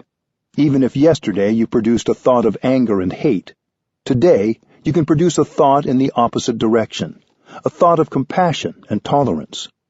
As soon as we produce the new thought, it can very quickly catch up with yesterday's thought and neutralize it. Using right communication today can help us heal the past, enjoy the present, and prepare the ground for a good future. 9. Practices for compassionate communication. The computer bell. Many times when we work with our computers, we are completely lost in our work, and we forget to be in touch with ourselves. Or we may forget to pay attention to our conversations, getting carried away in juicy gossip, criticizing, complaining, or other unmindful speech. We can program a bell of mindfulness on our computers, and every quarter of an hour, or as often as we like, the bell sounds and we have a chance to stop and go back to ourselves. Breathing in and out 3 times is enough to release the tension in the body and smile, and then we can continue our work. Drinking tea in mindfulness. Drinking tea is a wonderful way to set aside time to communicate with yourself. When I drink my tea, I just drink my tea. I don't have to think. I can stop all my thinking while I drink my tea. When I stop my thinking, I can focus my attention on the tea. There is only the tea. There is only me. Between me and the tea, there is a connection. I don't need a telephone to talk to the tea. In fact, because I'm not on the telephone, I can get more in touch with the tea. I just breathe in, and I'm aware that my in-breath is there. I'm aware that my body is there, and I'm aware that the tea is there. It's wonderful to make the time to just drink your tea. In Zen Buddhism, we don't normally use commandments as hard and fast rules, but drink your tea is like a Zen commandment to bring you back to your true home. Don't think. Be there, body and mind united. Establish yourself in the here and the now. You are true. You are not a phantom. You are real, and you know what is going on. What is going on is that there is a cup of tea in your hands. Listening to your inner child. Every one of us has a wounded child within, who needs our care and love. But we run away from our inner child because we're afraid of the suffering. In addition to listening to others with compassion, we must also listen to the wounded child inside us. That little child needs our attention. Take time to go back and tenderly embrace the wounded child within you. You can talk to the child with the language of love. Dear one, in the past I left you alone. I've gone away from you for so long. I'm sorry. Now I have come back to take care of you, to embrace you. I know you suffer so much, and I have neglected you. But now I've learned the way to take care of you. I am here now. If we have to, we can cry with that child. Whenever we sit, we can spend time sitting and breathing with that child. Breathing in, I go back to my wounded child. Breathing out, I take good care of my wounded child. When we go for a walk, we can take the hand of our little child. We should talk to our child several times a day for healing to take place. The little child has been left alone for a long time, so we need to begin this practice right away. Go back to your inner child every day and listen for 5 or 10 minutes, and healing will take place. Our wounded child is not only us. He or she may represent several generations of ancestors. Our parents and ancestors may have suffered all their lives without knowing how to look after the wounded child in themselves, so they transmitted that child to us. So when we're embracing the wounded child inside us, we're embracing all the wounded children of past generations. This practice doesn't just benefit us. It liberates numberless generations of ancestors and descendants. This practice can break the cycle. Writing a love letter. If you have difficulties with someone in your life, you might spend some time alone and write that person a real letter. You can write the letter to someone you see every day, or, just as effectively, to someone you haven't seen for years, or even to someone who is no longer living. It is never too late to bring peace and healing into a relationship. Even if we no longer see that person, we can reconcile inside ourselves, and the relationship can heal. Give yourself a couple of hours to write a letter using loving speech. While you write the letter, practice looking deeply into the nature of your relationship. Why has communication been difficult? Why has happiness not been possible? Here is an example. My dear, I know you have suffered a lot over the past many years. I have not been able to help you. In fact, I have made the situation worse. It is not my intention to make you suffer. Maybe I'm not skillful enough. Maybe I tried to impose my ideas on you. In the past, I thought you made me suffer. Now I realize that I have been responsible for my own suffering. I promise to do my best to refrain from saying things or doing things that make you suffer. Please tell me what is in your heart. You need to help me. Otherwise, it is not possible for me to do it. I can't do it alone. You have nothing to risk by writing this letter. You can even decide later whether to send it. But whether you send it or not, you will find that the person who finishes writing the letter is not the same person who began it. Peace, understanding, and compassion have transformed you. Peace Treaties and Peace Notes. The Peace Treaty and the Peace Note are two tools to help us heal anger and hurt in our relationships. The Peace Treaty can be used as a preventative tool, before we utter or are hurt by words or actions that seem unkind. When we sign the Peace Treaty, we are making peace, not just with the other person, but within ourselves. The Peace Note can be used as a healing tool when we're hurt or angry because of something someone has said or done. You can copy it and keep blank copies available whenever you need it. You can use it in place of the fourth mantra note that you keep in your wallet. If someone does something that brings us suffering, we can say, "What you just said hurt me. I would like to look deeply into it, and I would like you to also look deeply into it. Let's make an appointment for some time later in the week to look at it together." One person looking at the roots of our suffering is good. Two people looking is better, and two people looking together is best.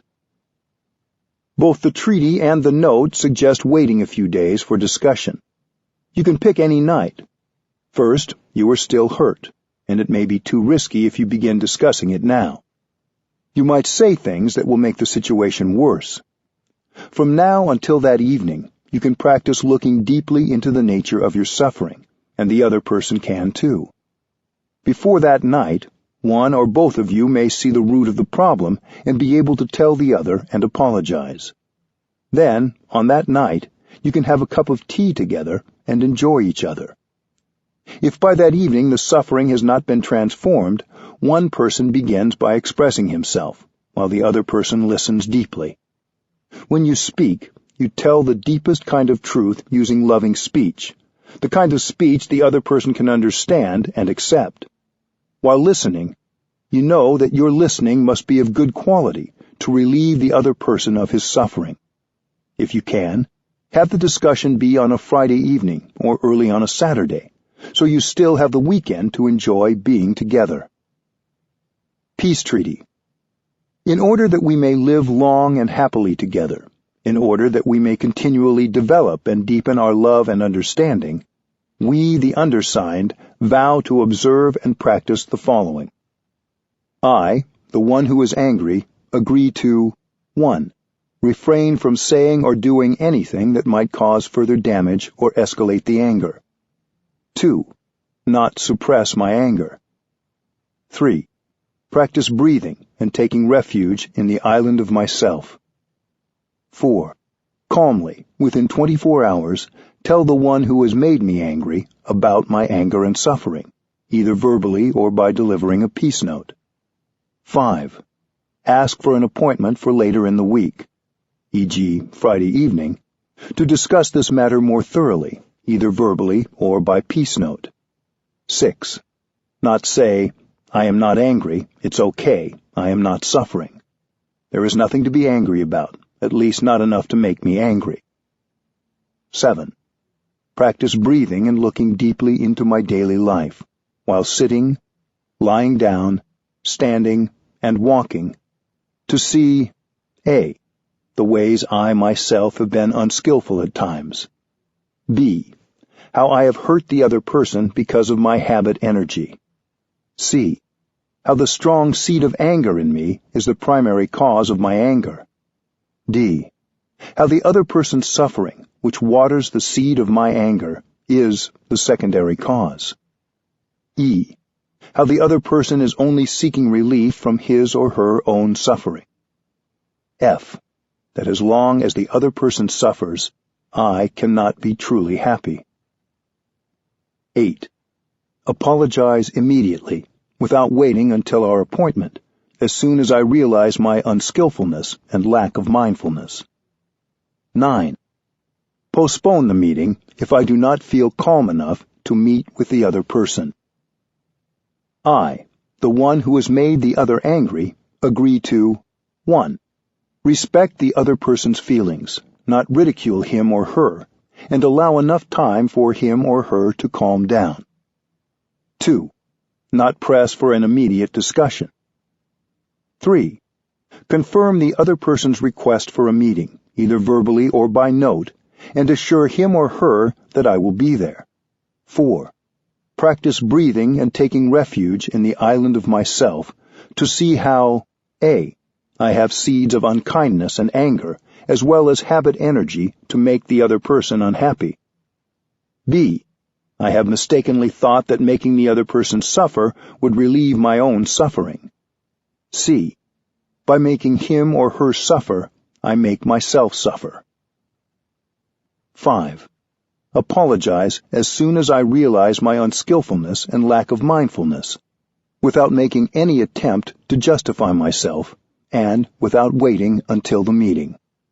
We vow to abide by these articles and to practice wholeheartedly. Beginning anew. When a difficulty arises in our relationships, and one of us feels resentment or hurt, a good practice to try is called beginning anew. To begin anew is to look deeply and honestly at ourselves, our past actions, speech, and thoughts, and to create a fresh beginning within ourselves and in our relationships with others. Beginning anew helps us develop our kind speech and compassionate listening, because it is a practice of recognition and appreciation of the positive elements of another person. Recognizing others' positive traits allows us to also see our own good qualities. Along with these good traits, we each have areas of weakness, such as talking out of our anger, or being caught in our misperceptions. As in a garden, when we water the flowers of loving kindness and compassion in each other, we also take energy away from the weeds of anger, jealousy, and misperception.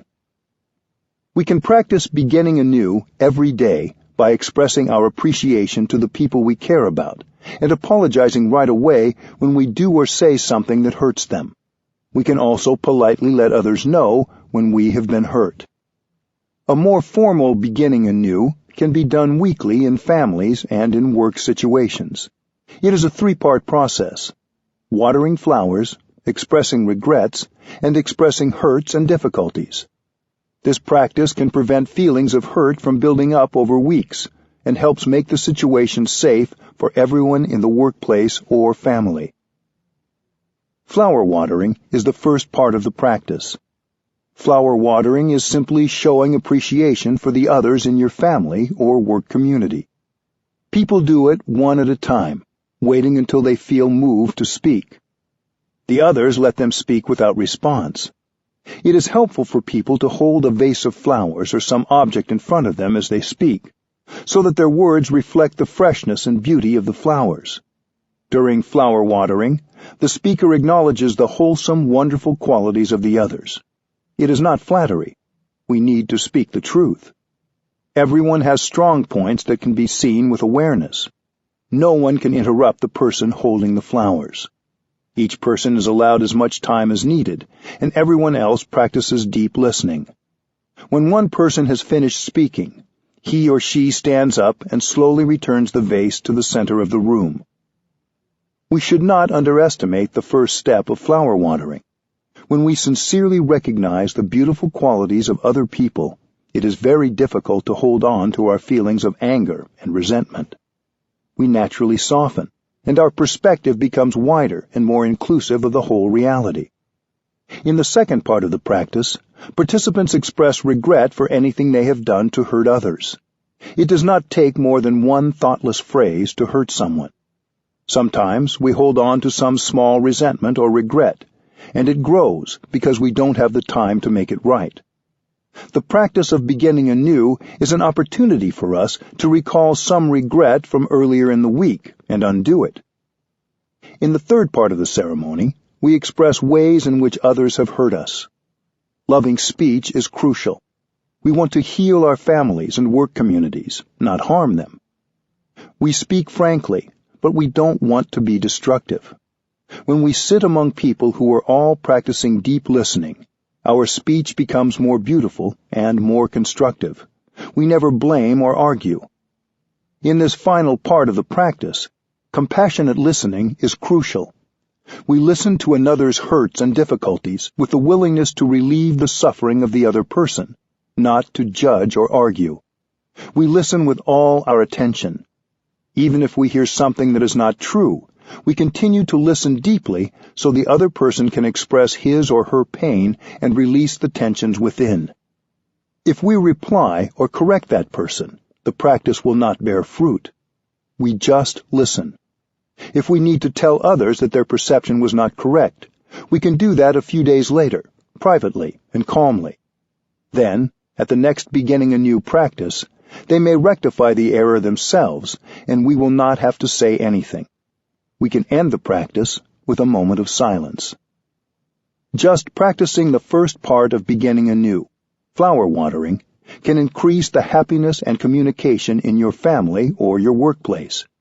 You don't need to do all three parts each time, especially when the practice is new to you. It will work to spend most of your time on flower watering. Then slowly over time, as trust is built, you can add the second and third parts.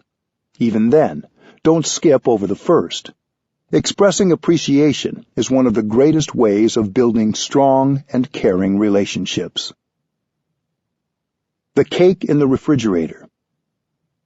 One tool we can use to improve our communication is a cake. It doesn't matter if you're not a baker, don't have a cake, or are gluten-free. This is a very special cake that is not made of flour and sugar like a sponge cake. We can keep eating it, and it is never finished. It is called the cake in the refrigerator. This practice was developed to help children deal with their parents arguing, but it can also be used by adults in a relationship. When the atmosphere becomes heavy and unpleasant, and it seems that one person is losing his or her temper, you can use the practice of the cake to restore harmony. First of all, breathe in and out 3 times to give yourself courage. Then turn to the person or people who seem upset and let them know you just remembered something. When they ask you what, you can say, "I remember that we have a cake in the refrigerator." Saying, "There is a cake in the refrigerator," really means, "Please, let's not make each other suffer anymore." Hearing these words, the person will understand. Hopefully he or she will look at you and say, "That's right, I'll go and get the cake." This is a non-judgmental way out of a dangerous situation. The person who is upset now has an opportunity to withdraw from the fight without causing more tension. The person goes into the kitchen, opens the refrigerator to take out the cake, and boils water to make the tea, all the while following their breathing. If there is no real cake in the refrigerator, something else can be substituted, a piece of fruit or toast, or whatever you find. Preparing the snack and tea, that person may even remember to smile as a way to feel lighter in body and spirit. While sitting alone in the living room, the other person can begin to practice breathing in mindfulness. Gradually, hot tempers will calm down. After the tea and cake have been placed on the table, perhaps all will join the tea party in an atmosphere that is light and full of understanding. If one person is hesitant to take part, you can coax him or her by saying, "Please come and have some tea and cake with me." Hugging meditation. Some of our strongest communication does not include words. When we hug, our hearts connect, and we know we are not separate beings. Hugging with mindfulness and concentration can bring reconciliation, healing, understanding, and much happiness. You may practice hugging meditation with a friend, your daughter, your father, your partner, or even with a tree. To practice, first bow and recognize the presence of the other. Close your eyes, take a deep breath, and visualize yourself and your beloved 300 years from now. Then you can enjoy 3 deep conscious breaths to bring yourself fully there. You can say to yourself, breathing in, I know that life is precious in this moment. Breathing out, I cherish this moment of life. Smile at the person in front of you, expressing your desire to hold her in your arms. This is a practice and a ritual. When you bring your body and mind together to produce your total presence, to become full of life, it is a ritual. When I drink a glass of water, I invest 100% of myself in drinking it. You should train yourself to live every moment of your daily life like that. Hugging is a deep practice. You need to be totally present to do it correctly.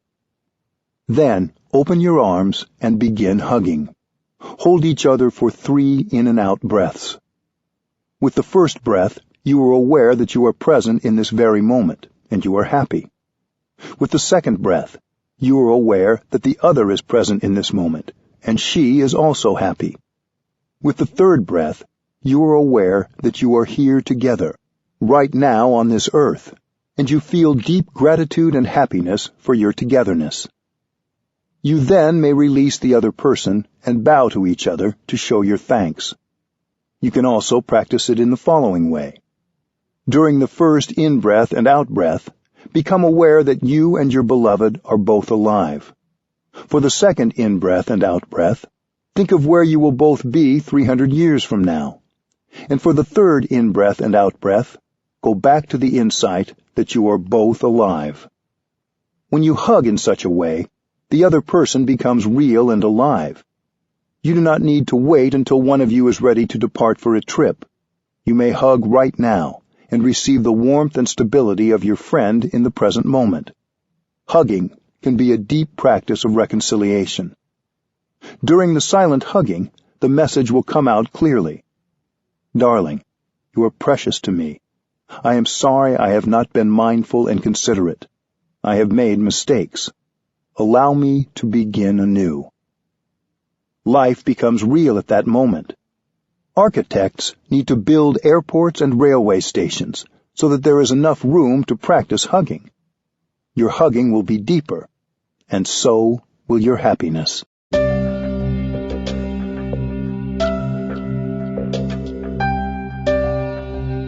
This is Dan Warren. We hope you have enjoyed this unabridged production of The Art of Communicating by Thich Nhat Hanh. This program was produced by Dion Audio. Executive producer Karen Jakonski. Text copyright 2013 by Unified Buddhist Church. Production copyright 2013 by HarperCollins Publishers. All rights reserved. Thank you for listening.